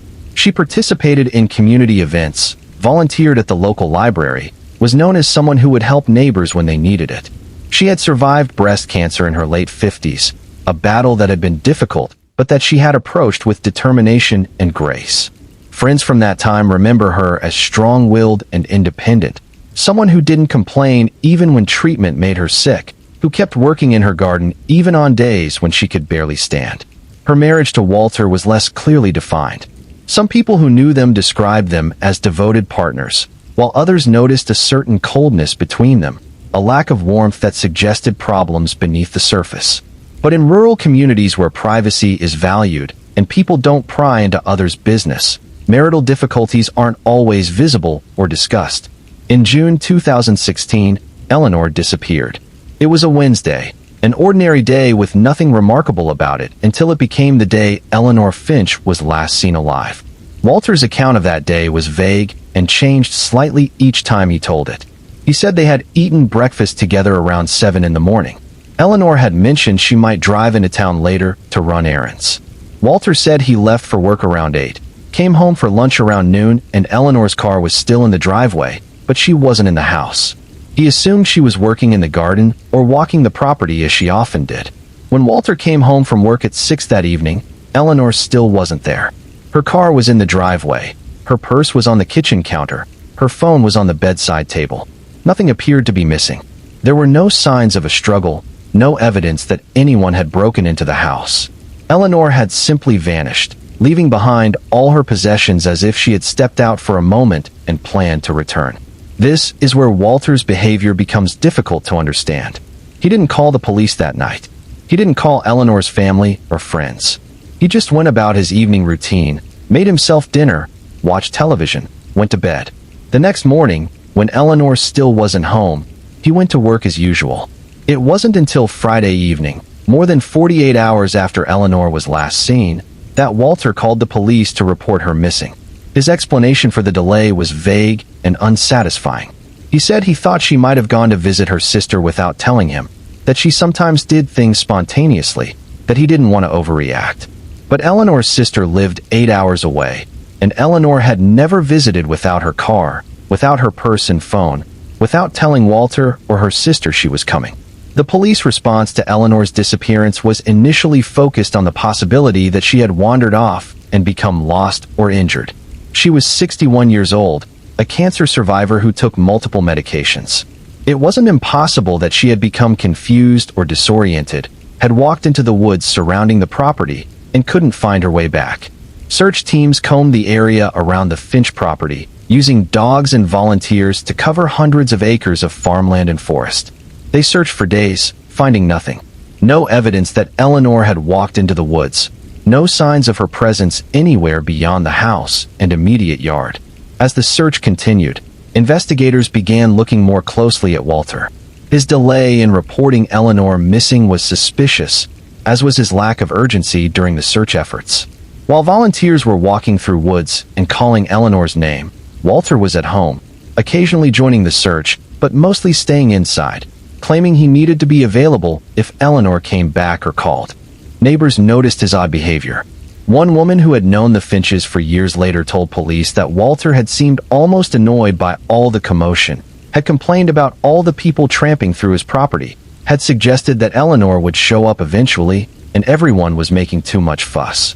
This was not the response of a worried husband whose wife had vanished without explanation. Then there were the comments Walter made to searchers and police, comments that suggested he knew Eleanor wasn't coming back. He talked about her in the past tense, saying she was a good wife. She had been involved in the community. When someone corrected him, pointed out that he should use present tense since they didn't know what had happened to Eleanor, Walter would correct himself, but then slip back into past tense in the next conversation. More disturbing was a comment he made to one of the search volunteers, a casual remark that wouldn't have meant much except in context. The volunteer had said something hopeful about finding Eleanor alive, and Walter had responded that some things were better left buried. When asked what he meant, he claimed he was speaking generally, philosophically, but the volunteer remembered feeling chilled by the comment, by the flat way Walter had said it.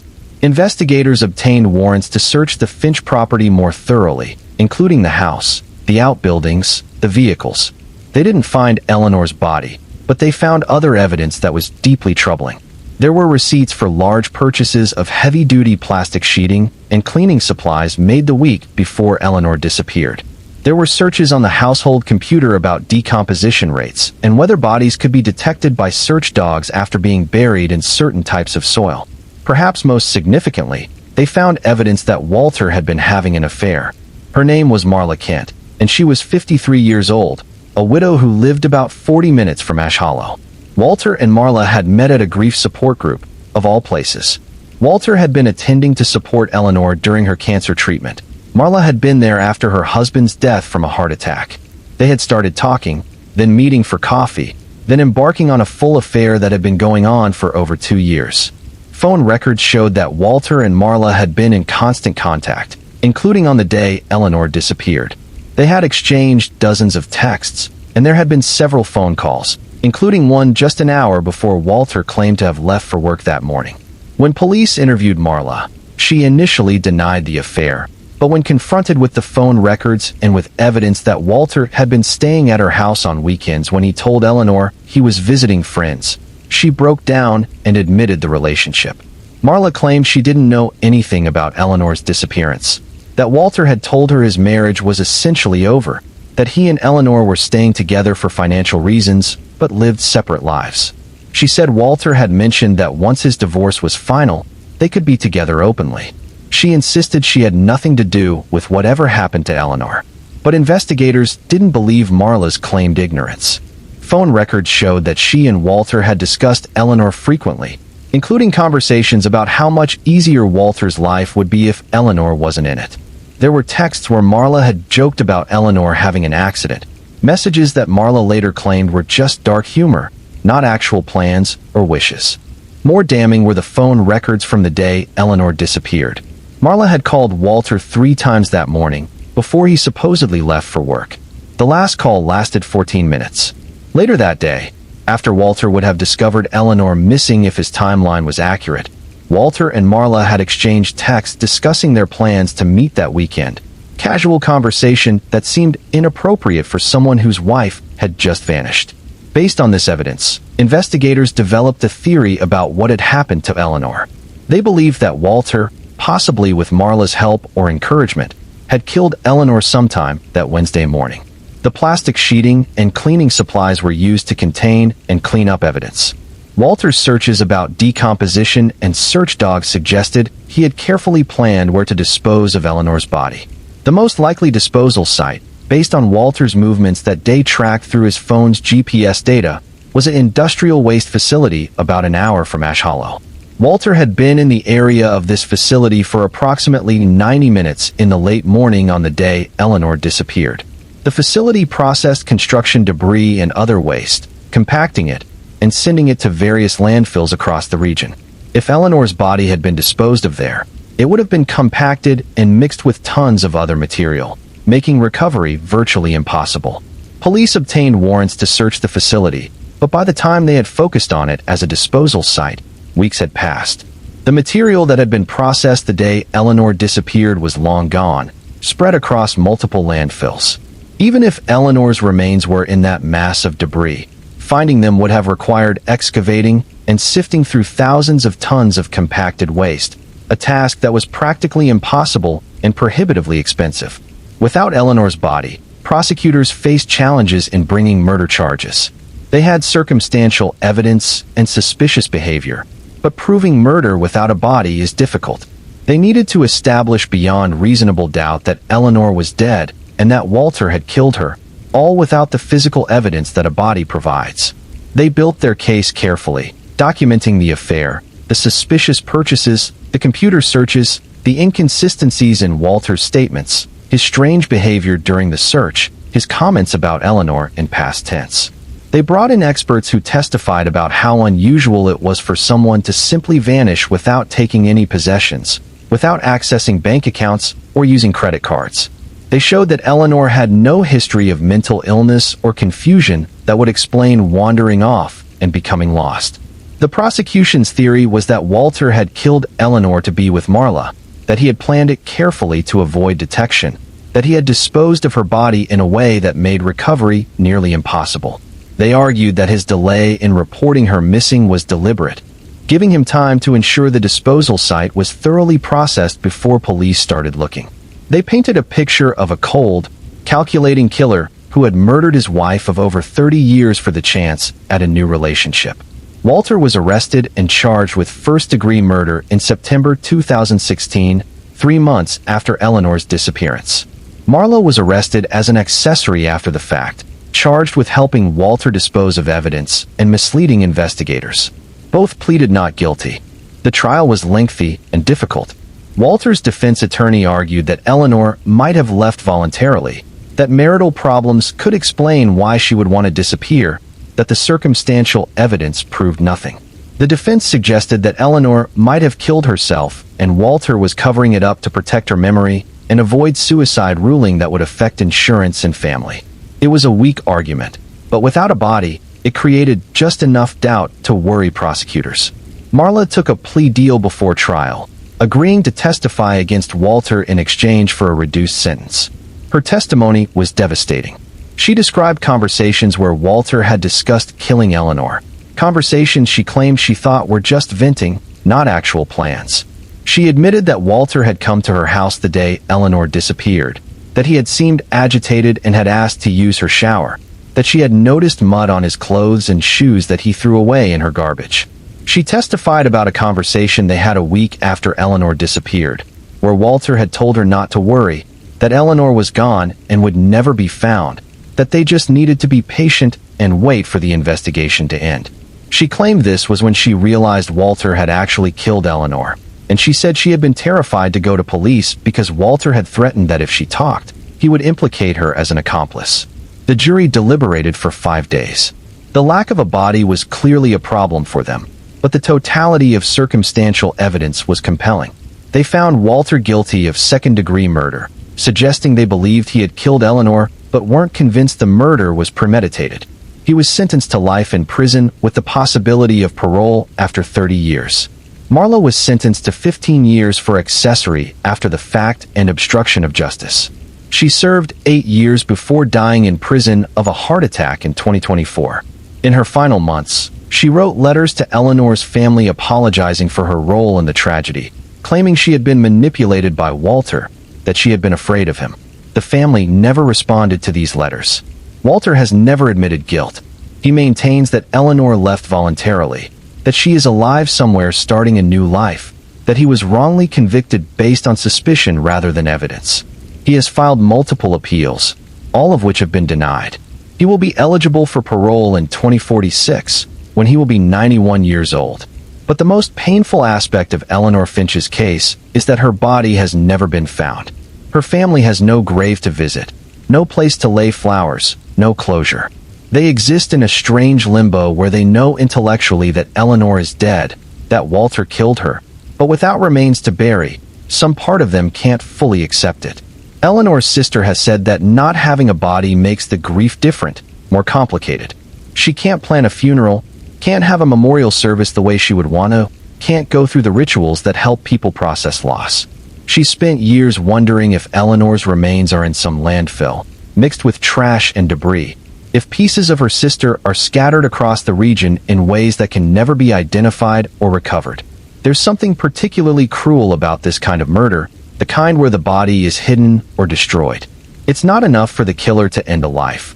They also take away the chance for proper mourning, for closure, for the physical finality that helps survivors begin to heal. Walter didn't just kill Eleanor.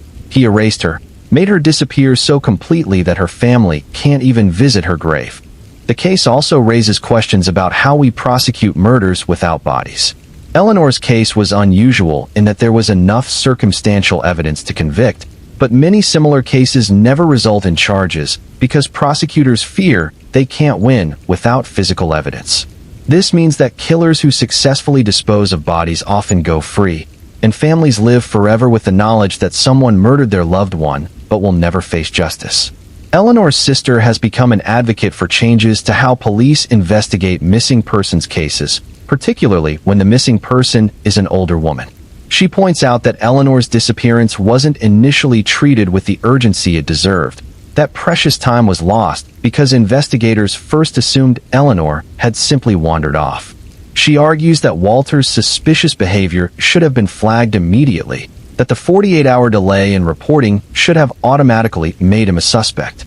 She's also pushed for legislation that would make it easier to prosecute murder cases without bodies, perhaps through changes to evidentiary standards or through enhanced penalties for destroying or concealing remains. She believes that killers shouldn't benefit from successfully hiding their victims, that the absence of a body shouldn't be an escape from justice. But changing these laws is complicated. The justice system requires high standards of proof for murder convictions, and for good reason. Innocent people have been convicted of murders that never happened, cases where the supposed victim turned up alive years later. The burden of proof exists to prevent these wrongful convictions, even though it sometimes means guilty people go free. Eleanor Finch's case sits in that uncomfortable middle ground. Her family knows she's dead, knows Walter killed her, but they'll never have the certainty that comes from physical evidence. They'll never know exactly how she died, exactly where her remains are, exactly what her last moments were like. They live with these unanswered questions every day, with the grief of losing someone they loved and the additional pain of having nowhere to put that grief, no ritual to help them move through it. And somewhere, perhaps in a landfill, perhaps scattered across multiple sites, perhaps in a place only Walter knows about, Eleanor Finch's remains rest. She was a cancer survivor, a woman who had fought for her life and won, only to have it stolen by someone who should have protected it. She deserved better than to vanish without a trace, to be reduced to a cautionary tale about trusting the wrong person, about how violence can hide behind ordinary marriage for decades before striking. Her story reminds us that not all mysteries get solved, not all families get closure, not all murders result in the kind of justice that brings peace. Sometimes all we have are theories and convictions, and the knowledge that someone we loved is gone, taken from us by cruelty we'll never fully understand. Now we come to the final story of tonight, the one that might be the hardest to process because it defies our usual categories of understanding violence. This is the story of the Carter family, a case that on the surface appeared to be a murder-suicide but underneath revealed layers of complexity about mental health, pressure, and the terrible consequences of silence. Thomas Carter was 46 years old, a school counselor in a suburban district in Illinois. He was known as someone who genuinely cared about students, who would stay late to talk with a struggling kid, who advocated for better mental health resources in schools. Colleagues described him as empathetic and dedicated, exactly the kind of person you would want in a role supporting young people through difficult times. Thomas had been married to Rachel Carter for 18 years. Rachel was 43, worked part-time as a bookkeeper for a small accounting firm, and spent the rest of her time managing their household and caring for their two children, Emma, 14, and Lucas, 11. From the outside, they seemed like a typical suburban family, busy with school activities and work obligations, navigating the usual stresses of middle-class life. But in 2017, Thomas was diagnosed with a terminal brain illness, a rare degenerative condition that would slowly rob him of cognitive function before eventually killing him. The prognosis was devastating. He had perhaps 5 years to live, and those years would be marked by increasing confusion, personality changes, and physical decline. There was no cure, no treatment that would stop the progression, only palliative care to manage symptoms as they appeared. The diagnosis was devastating for the entire family, but they decided to face it together, to make the most of whatever time they had left. Thomas continued working as long as he could, determined to maintain normalcy for as long as possible. Rachel reduced her work hours to take on more caregiving responsibilities. They told the children what was happening in age-appropriate terms, preparing them for the changes that were coming. Rachel began documenting their journey on social media, a blog where she wrote about the challenges of caregiving, the grief of watching her husband decline, the fear of facing the future alone. The blog gained a following, other families dealing with similar situations who found comfort in Rachel's honesty about how hard it was. She wrote about good days and bad days, about small victories and heartbreaking setbacks, about trying to stay positive while acknowledging the reality of what they were facing.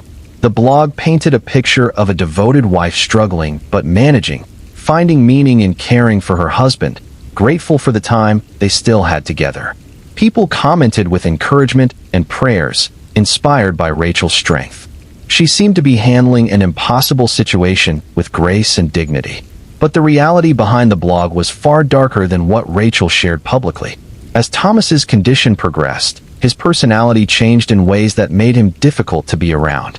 He became angry and paranoid, accusing Rachel of trying to poison him or planning to put him in a nursing home. He would rage at the children for small mistakes, then forget the incidents hours later.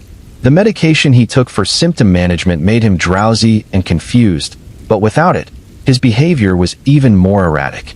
Rachel was exhausted, both physically and emotionally. She was trying to maintain her part-time work, care for Thomas, support 2 children who were grieving their father's slow disappearance, and keep up appearances that everything was manageable. She wasn't sleeping more than a few hours a night. She had stopped seeing friends because she couldn't leave Thomas alone and didn't want people to see how bad things had gotten. She felt trapped in a nightmare that had no end date, knowing that Thomas's condition would only get worse, that this was her life now until he died. There was also a financial problem that Rachel had been hiding from everyone, including Thomas in his more lucid moments. Before his diagnosis, Thomas had made some poor investment decisions, convinced by a friend to put a significant amount of their retirement savings into a business venture that failed. Rachel had discovered this while organizing their finances after the diagnosis, found out they had lost nearly everything they had been counting on for their future. She had been quietly trying to recover from this loss, taking on extra bookkeeping clients, but it wasn't enough. They were falling behind on mortgage payments, on credit card bills, on medical expenses that insurance didn't cover. Rachel felt like she was drowning, working constantly to earn money while simultaneously providing full-time care for Thomas, with no help and no hope of the situation improving. And then there was the secret Rachel had been keeping, something that would only come to light after the tragedy. She had been embezzling money from her accounting firm, small amounts at first, but increasingly larger sums as their financial situation became more desperate. She had convinced herself it was temporary, that she would pay it back once things stabilized, that she had no choice. But the firm was starting to notice discrepancies, starting to ask questions, and Rachel knew it was only a matter of time before she was caught. The combination of these stressors, the physical and emotional exhaustion of caregiving, the financial crisis, the impending discovery of her theft, the isolation from friends and support systems, created a psychological pressure that was crushing Rachel. But she kept blogging about hope and perseverance, kept posting photos of family dinners and outings that looked cheerful and normal, kept up the facade that she was managing beautifully. Looking back at her blog posts from those final months, mental health experts have pointed out warning signs that went unnoticed at the time. Her language became more fatalistic, more focused on themes of rest and peace. She wrote about how tired she was, about wondering if Thomas would be better off in a place without pain, about feeling like she was failing everyone. But these posts were mixed with more positive content, and readers interpreted them as normal venting, the understandable despair of someone in a difficult situation, not as cries for help from someone on the edge of crisis. Rachel's family has said they saw signs that something was wrong, that Rachel seemed increasingly withdrawn and stressed, but they assumed it was the normal burden of caregiving. They offered to help, to come stay for a weekend and give Rachel a break, but she always declined, saying she had it under control. She was very good at presenting a facade of coping, at keeping people at just enough distance that they couldn't see how bad things really were. On March 15, 2018, Rachel's blog had a final post. It was titled Finding Peace, and it talked about how sometimes love means making impossible choices, about how she had always tried to do what was best for her family, about how she hoped people would understand that she did everything she could. At the time, readers found the post moving, assumed Rachel was processing her grief and fear about Thomas's approaching death. Only later would they realize it was a goodbye. That evening, Rachel prepared dinner for the family as usual. Emma and Lucas came home from school, did homework at the kitchen table while Rachel cooked. Thomas was having a relatively good day, more present and coherent than he had been in weeks. They ate together as a family, a meal that would be their last. After dinner, Rachel suggested the children go upstairs to get ready for bed early. They protested, wanting to stay up longer, but Rachel was insistent in a way that made them comply. Thomas went to the living room to watch television, his usual evening routine. Rachel cleaned the kitchen, moving methodically, washing every dish, wiping every counter. Then Rachel went upstairs to the children's rooms. Emma was in bed reading. Lucas was playing a video game. Rachel went to Emma first, sat on the edge of her bed, hugged her, and told her she loved her.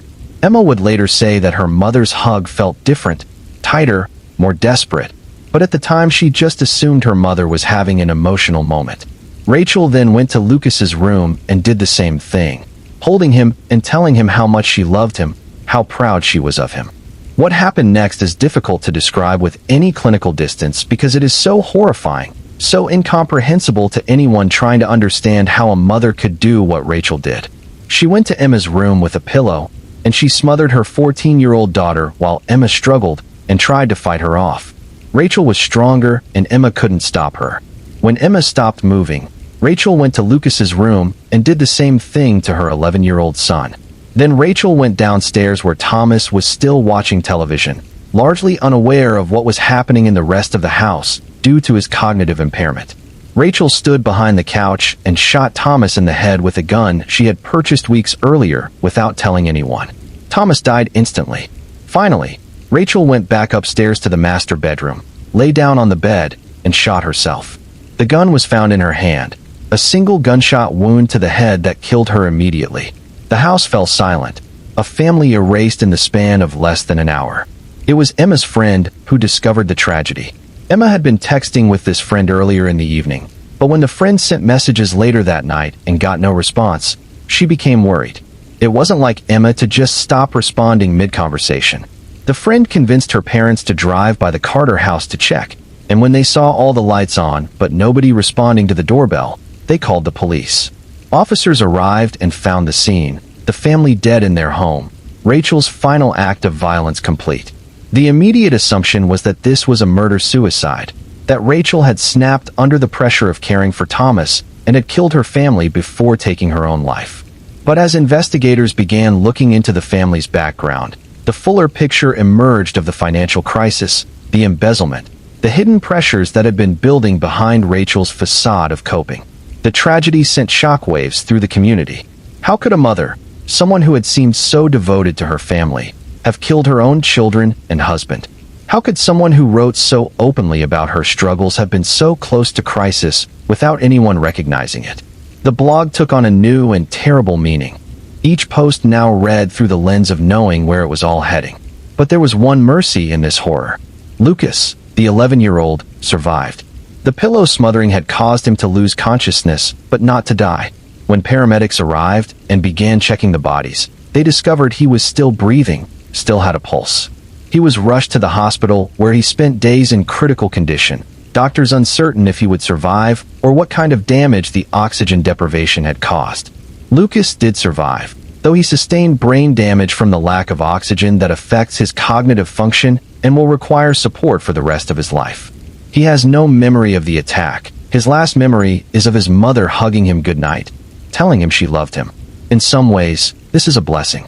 In other ways, it is its own kind of torture, knowing that his mother killed his siblings and father and tried to kill him too, but being unable to remember it, unable to access those final moments that might provide some context or understanding. Lucas lives now with his maternal aunt and uncle, receiving therapy and support services, navigating a life that should never have been his to live. He rarely speaks about what happened, and therapists have said that may be protective for him, that his mind is shielding him from trauma it can't process. He is 14 now, the age his sister was when she died, and everyone who knows him says he is a quiet, sad child who smiles rarely and seems perpetually lost. The aftermath of the Carter case involved significant soul-searching about mental health support for caregivers, about the isolation that can occur when someone is caring for a terminally ill family member, about the pressure to appear strong even when drowning. Rachel's blog became a case study in how people can be crying out for help while simultaneously insisting they're fine, how our culture's emphasis on resilience and strength can prevent people from admitting they need help. Mental health experts pointed out that caregiver burnout is real and dangerous, that the stress of caring for someone with terminal illness while managing a household and finances can create psychological crises. They noted that Rachel had multiple risk factors, including isolation, financial pressure, sleep deprivation, and probably her own undiagnosed and untreated depression.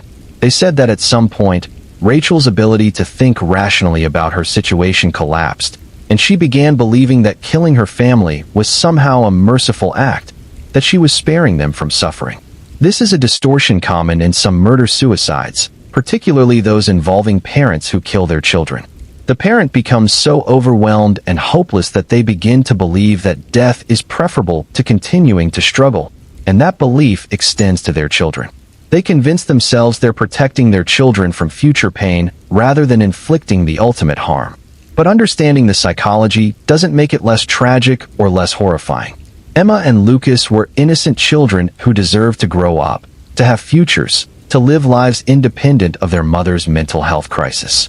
Thomas was dying but was entitled to die naturally, in his own time, not murdered by the person who had promised to care for him.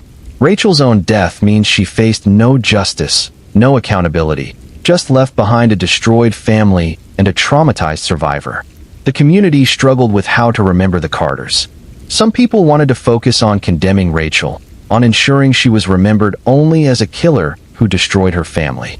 Others wanted to acknowledge the complexity, the mental health crisis, the multiple system failures that left Rachel without adequate support. These competing narratives created tension, particularly around memorial services and how the children's school should address the tragedy. Ultimately, the community held separate memorials. There was a service for Thomas, Emma, and Lucas, who was still in the hospital fighting for his life, where they were remembered for who they were beyond this tragedy. Thomas was eulogized as a dedicated counselor who had helped countless students. Emma was remembered as a bright, funny teenager who loved music and had dreams of becoming a teacher. Lucas was celebrated for surviving, for fighting, for representing hope in the midst of devastation. Rachel was buried separately, at a private service attended only by her sister and a few close family members. There was no public memorial, no celebration of her life, just quiet grief for the woman she had been before mental illness and desperation transformed her into someone capable of destroying her own family. The accounting firm where Rachel had worked pressed charges posthumously, and the family's financial situation was laid bare in legal proceedings. The embezzlement totaled just over $70,000, money Rachel had taken over a period of 18 months to cover mounting debts and expenses. The firm eventually recovered some of the money through the sale of the Carter house and possessions, but the majority was never recovered, lost to medical bills and debt payments. The discovery of the financial crimes added another layer of shame to the tragedy. Some people felt it explained Rachel's actions, provided a motive beyond just caregiver burnout. She was facing criminal charges, public humiliation, probably prison time. Maybe she killed her family to avoid that exposure, to maintain control of the narrative in one final terrible way. But others argued that the embezzlement was itself a symptom of the same crisis, a series of bad decisions made by someone drowning and unable to see any other options. The blog remained online for months after the tragedy, with people continuing to comment, leaving messages of shock and grief and attempts to understand. Eventually, Rachel's sister had it taken down, unable to bear seeing her sister's words recontextualized by the knowledge of how the story ended. But screenshots and archives remained scattered across the internet, used as teaching tools in discussions about mental health, as examples of how online presentations can mask internal crises. Thomas's school district implemented new support systems for employees dealing with personal crises, including mandatory check-ins for anyone on extended leave or providing family care. They created a fund to help staff facing financial emergencies, trying to ensure that future Thomas Carters would have some support rather than bearing everything alone. It was too late for the Carter family, but perhaps it would help others. The case also sparked discussions about physician-assisted death and whether Thomas should have had the option to end his life on his own terms rather than facing years of decline. Some argued that if Thomas had been able to choose a peaceful death while still coherent, perhaps Rachel wouldn't have felt so trapped by the inevitability of his slow deterioration. Others countered that the issue wasn't the lack of assisted death options, but the lack of adequate support for caregivers. That Rachel's crisis wasn't about Thomas dying, but about her inability to cope with the burden placed on her. These are uncomfortable questions without clear answers. The Carter case sits at the intersection of multiple social issues: mental health support, caregiver burnout, end-of-life choices, financial pressure, the isolation of nuclear families without strong community support systems. Fixing any one of these issues wouldn't have necessarily prevented the tragedy, but addressing all of them might create a world where fewer people reached the breaking point Rachel reached. Lucas's story continues, and in some ways, it's the most important part of this tragedy. He is a survivor who has to build a life knowing what his mother did, knowing that he was supposed to die too, knowing that he lost his entire immediate family in one night of violence. His therapists say he struggles with survivor's guilt, with wondering why he lived when his sister didn't, with the knowledge that pure chance, the position of the pillow, the exact amount of time before his mother moved on, determined whether he lived or died. He doesn't remember his mother as a killer. He remembers her as the person who made him breakfast and helped with homework and hugged him goodnight. Reconciling those memories with what she did is perhaps impossible, a task his mind isn't equipped to handle. So he exists in a kind of divided state, where his mother before that night and his mother during that night are two different people who can't be integrated into a coherent understanding. His aunt and uncle have made the decision not to shield him from the truth, to let him know what happened in age-appropriate ways as he grows and can handle more information. They believe that secrets and silence caused part of this tragedy, that Rachel's inability or unwillingness to share how desperate she felt contributed to her crisis. They want Lucas to grow up understanding that it's okay to struggle, okay to ask for help, okay to admit when things are too much. But they also worry about what his future holds. He has permanent cognitive impairment from the brain damage. He will need support and supervision for the rest of his life. He has trauma that will require therapy probably forever. His family was taken from him in the most violent way possible. What kind of life can he build from that foundation? What kind of peace can he find? These are the questions that haunt everyone who knows about the Carter case. It's not a story with easy villains or clear lessons. It's a story about how pressure can crush people, how mental health crises can lead to unthinkable acts, how the systems we have in place to support struggling families are woefully inadequate. It's a story that makes us uncomfortable because it reveals how thin the line can be between coping and crisis, between functioning and complete breakdown. Rachel Carter wasn't a monster, at least not until the night she became one. She was a person who tried to handle too much for too long without adequate support, who made terrible choices under crushing pressure, who ultimately responded to her crisis in the most catastrophic way possible. Understanding this doesn't excuse what she did. Nothing excuses killing children, killing a spouse, attempting to kill another child. But understanding might help us prevent similar tragedies in the future. The warning signs were there. Rachel wrote about being overwhelmed, about feeling trapped, about exhaustion and despair. But those warnings were mixed with expressions of determination and hope that made people believe she was managing. She was good at wearing a mask, at performing strength even when crumbling inside. And perhaps that performance wasn't entirely intentional. Perhaps Rachel herself didn't fully recognize how close to crisis she was until she had already crossed that line. Now we come to the end of our journey through these 5 tragedies, these 5 stories of trust destroyed and violence that grew in silence. Let's take a moment to reflect on what connects these seemingly different cases, what lessons they might offer, what warnings they provide. Alana Brooks built a life from nothing only to be killed by someone who felt entitled to everything she had earned. Her story is about financial abuse and intimate partner violence, about how charm can mask danger, about how success doesn't protect you from someone who views you as an asset rather than a person. The warning signs were visible but not acted upon until too late. Her mistake, if we can even call it that, was giving second chances to someone who used each chance to plan her murder. Naomi and Evan Reed created their own twisted reality, a relationship built on a dangerous promise that they somehow honored even as it destroyed lives. Their story is about how isolation and shared delusion can create moral frameworks that justify murder, about how relationships can be poisonous from the start if founded on disturbed ideas about loyalty and possession. The warning signs were hidden behind privacy and secrecy. A couple whose internal logic was so distorted that normal people couldn't see how dangerous they were until bodies started appearing. Lily Moreno begged for help from a system designed to protect her and was failed at every level until her death became inevitable. Her story is about institutional breakdown, about how procedures and protocols can create gaps where violence finds space to act, about how domestic violence is still not taken seriously enough even when the danger is obvious and documented. The warning signs were blazing red alarms that everyone could see, but the system moved too slowly, responded too weakly, prioritized process over protection until a young woman and her unborn child were dead. Eleanor Finch disappeared without a trace, erased by a husband who wanted to be with someone else and saw murder as more convenient than divorce. Her story is about how evil can hide behind ordinary suburban life, about how privacy and isolation make violence easier to conceal, about how the absence of a body can leave families in permanent limbo without closure or peace. The warning signs emerged only after she vanished, in the comments and behaviors that suggested her husband knew she wasn't coming back because he had ensured she couldn't. And the Carter family was destroyed by pressure, mental illness, financial crisis, and the silence of someone who couldn't admit she was drowning.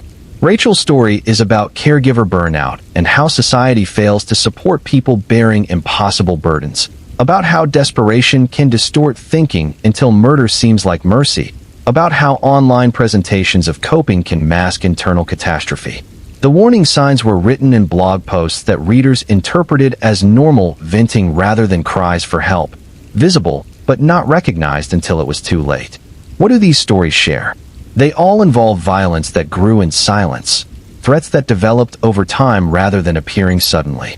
In each case, people knew or suspected something was wrong, but didn't know how to intervene or weren't able to stop what was coming. They show us different ways that trust becomes a weapon, whether it's the trust of a spouse, the trust between disturbed partners, trust in systems that are supposed to protect us, trust that ordinary people aren't capable of extraordinary evil, or trust that someone will speak up if they really need help. These stories also reveal the limitations of our current approaches to preventing violence. We have restraining orders that are just paper, monitoring systems that generate alerts nobody responds to fast enough, social services stretched too thin to provide adequate support, privacy norms that prevent intervention in dangerous relationships, and a cultural emphasis on strength and self-reliance that keeps people from admitting they need help until crisis has already arrived. None of these tragedies was inevitable. In every case, there were moments when different choices, better systems, more support, faster responses, or greater awareness could have changed the outcome. Alana might have survived if bail had been denied or if prosecutors had moved faster. Daniel Price and the Reeds' other possible victims might have lived if Naomi or Evan had gotten psychological help for their disturbed relationship dynamics. Lily Moreno would be raising her daughter if Caleb had been held without bail or if ankle monitor alerts had been responded to immediately. Eleanor Finch might be alive if the investigation into her disappearance had focused on Walter sooner. The Carter children might have survived if Rachel had felt able to ask for help, if someone had recognized the severity of her crisis, if better support systems had been in place. But we can't change what happened. We can only learn from these tragedies and try to prevent similar ones in the future. That means taking domestic violence seriously every single time, not waiting until violence escalates to lethal levels. It means fixing the bail system so that people with documented histories of violence and violations of protective orders aren't released to victimize again. It means properly funding monitoring programs and ensuring alerts are responded to immediately. It means creating better support systems for caregivers and normalizing asking for help rather than expecting everyone to be strong all the time. It means listening when people say they're afraid, believing them, acting on that fear rather than dismissing it as overreaction. It means recognizing that privacy in relationships has limits, that sometimes intervention is necessary even when unwelcome. It means training police and judges to understand the lethality risk in domestic violence cases, the patterns that predict fatal outcomes. It means making resources available to people in crisis before they reach the breaking point. It also means acknowledging that we can't prevent every tragedy. Even with perfect systems and universal awareness, some people will still choose violence, still find ways to harm others, still slip through every safety net we construct. Accepting this doesn't mean giving up on prevention. It means being realistic about the scope of the problem while still working to reduce violence wherever possible. For those of you listening tonight who might be in dangerous situations, who might recognize yourselves in some of these stories, please know that reaching out for help is not weakness. Leaving a relationship where you feel unsafe is not overreacting. Calling the police when threatened is not causing drama. Your safety matters more than someone else's feelings, more than keeping the peace, more than maintaining appearances. There are people and organizations ready to help, hotlines to call, shelters to go to, legal protections to pursue. The system is imperfect, deeply flawed as these stories have shown, but it's still worth engaging with because doing nothing guarantees the worst outcome. For those of you who aren't in danger yourselves, but know someone who might be, trust your instincts. If someone seems afraid of their partner, if you notice controlling behavior or isolation, if someone makes comments about not being safe, take it seriously. Offer support, provide resources, help them make a safety plan, and believe them when they tell you they're scared. You can't force someone to leave a dangerous relationship, but you can make sure they know you're there, that they have options, that they don't have to face everything alone. And for all of us, these stories should prompt reflection on how we talk about violence, how we support victims, how we hold systems accountable when they fail. We need to demand better from law enforcement, from courts, from social services. We need to fund domestic violence prevention and support services adequately rather than treating them as expendable budget items.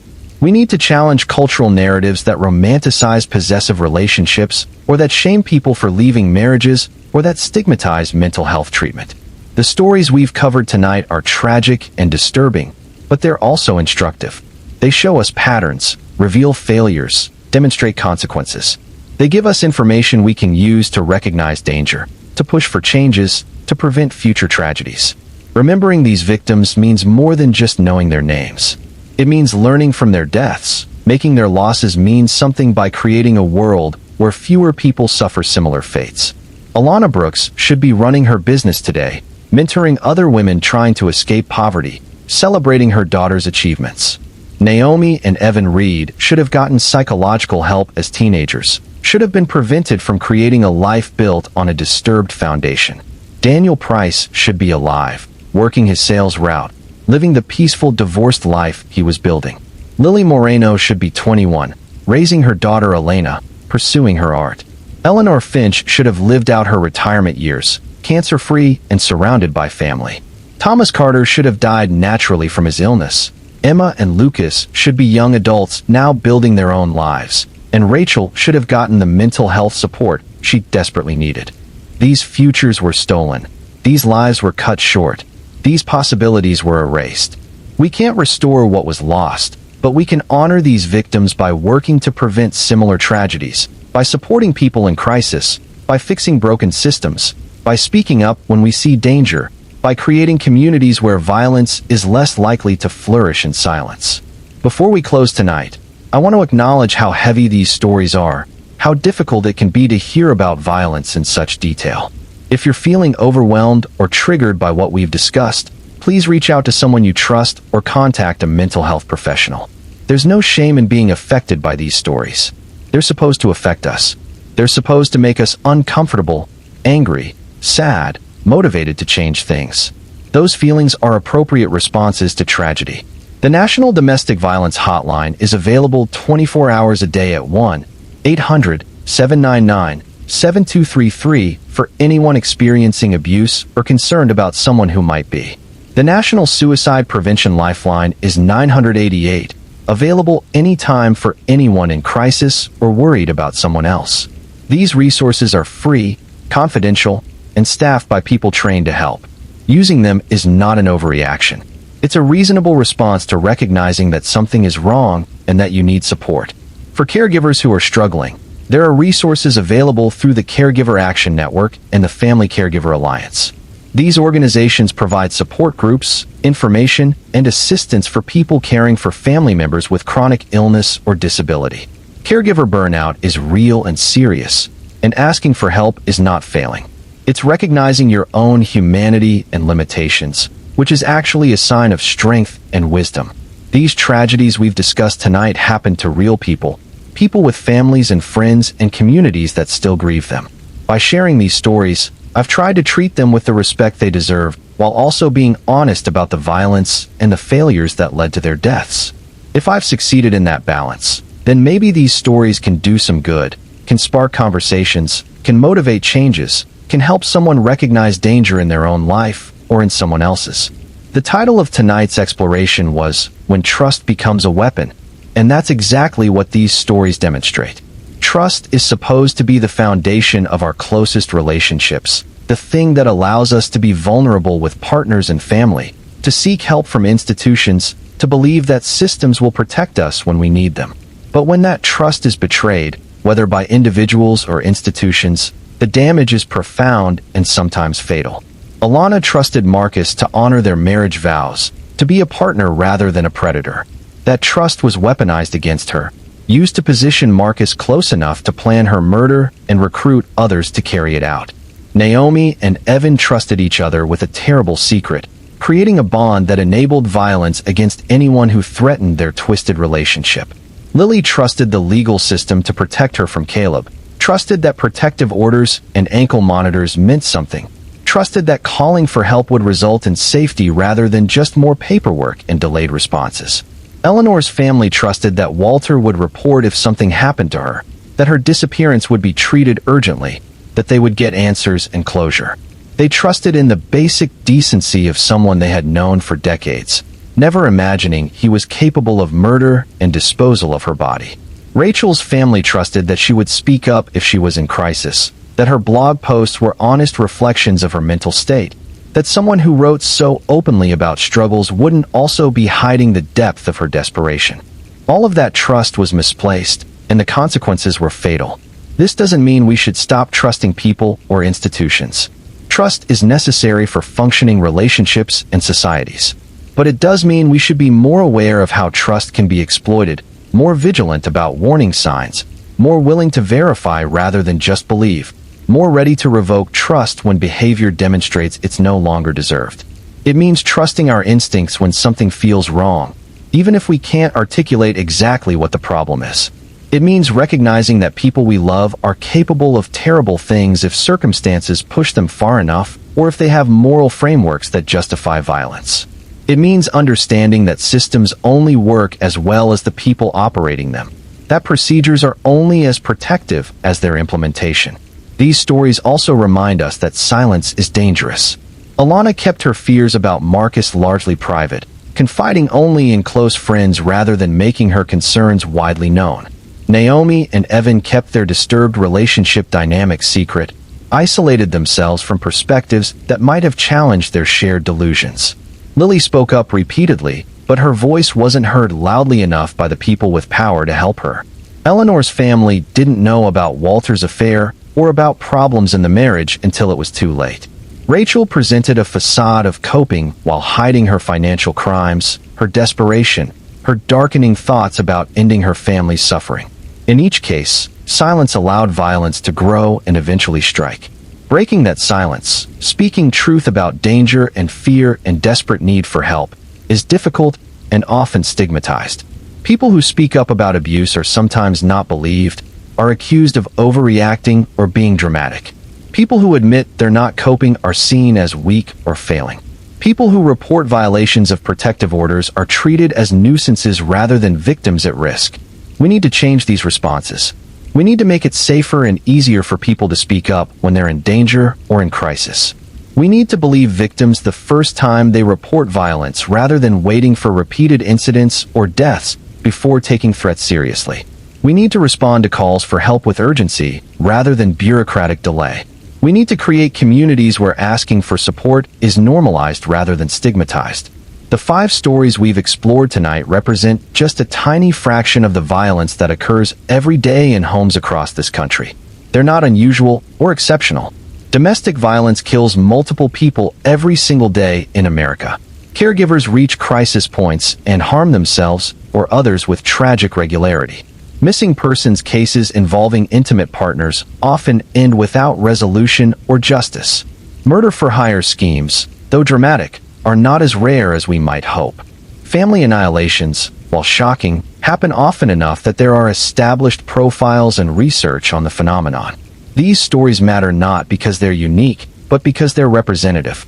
They show common patterns, typical failures, predictable escalations.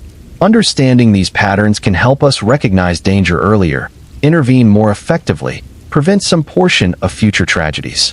We won't prevent all violence, but we can certainly prevent some, and every life saved is worth the effort of improving our systems and responses. So as we close tonight, I want to leave you with a few thoughts to carry forward. First, take threats seriously, both when you receive them and when others report them. Violence is often preceded by escalating threats and behaviors that create opportunities for intervention if recognized and acted upon. Second, support people in crisis whether or not they ask for help directly. Sometimes people can't or won't say they need help, but their circumstances or behaviors make their distress obvious to anyone paying attention. Third, demand better from institutions designed to protect vulnerable people. Hold police, courts, and social services accountable when they fail. Advocate for adequate funding and staffing. Push for procedures that prioritize safety over convenience. Fourth, challenge cultural narratives that normalize control, possessiveness, and violence in relationships. Jealousy isn't love, isolation isn't intimacy, control isn't care.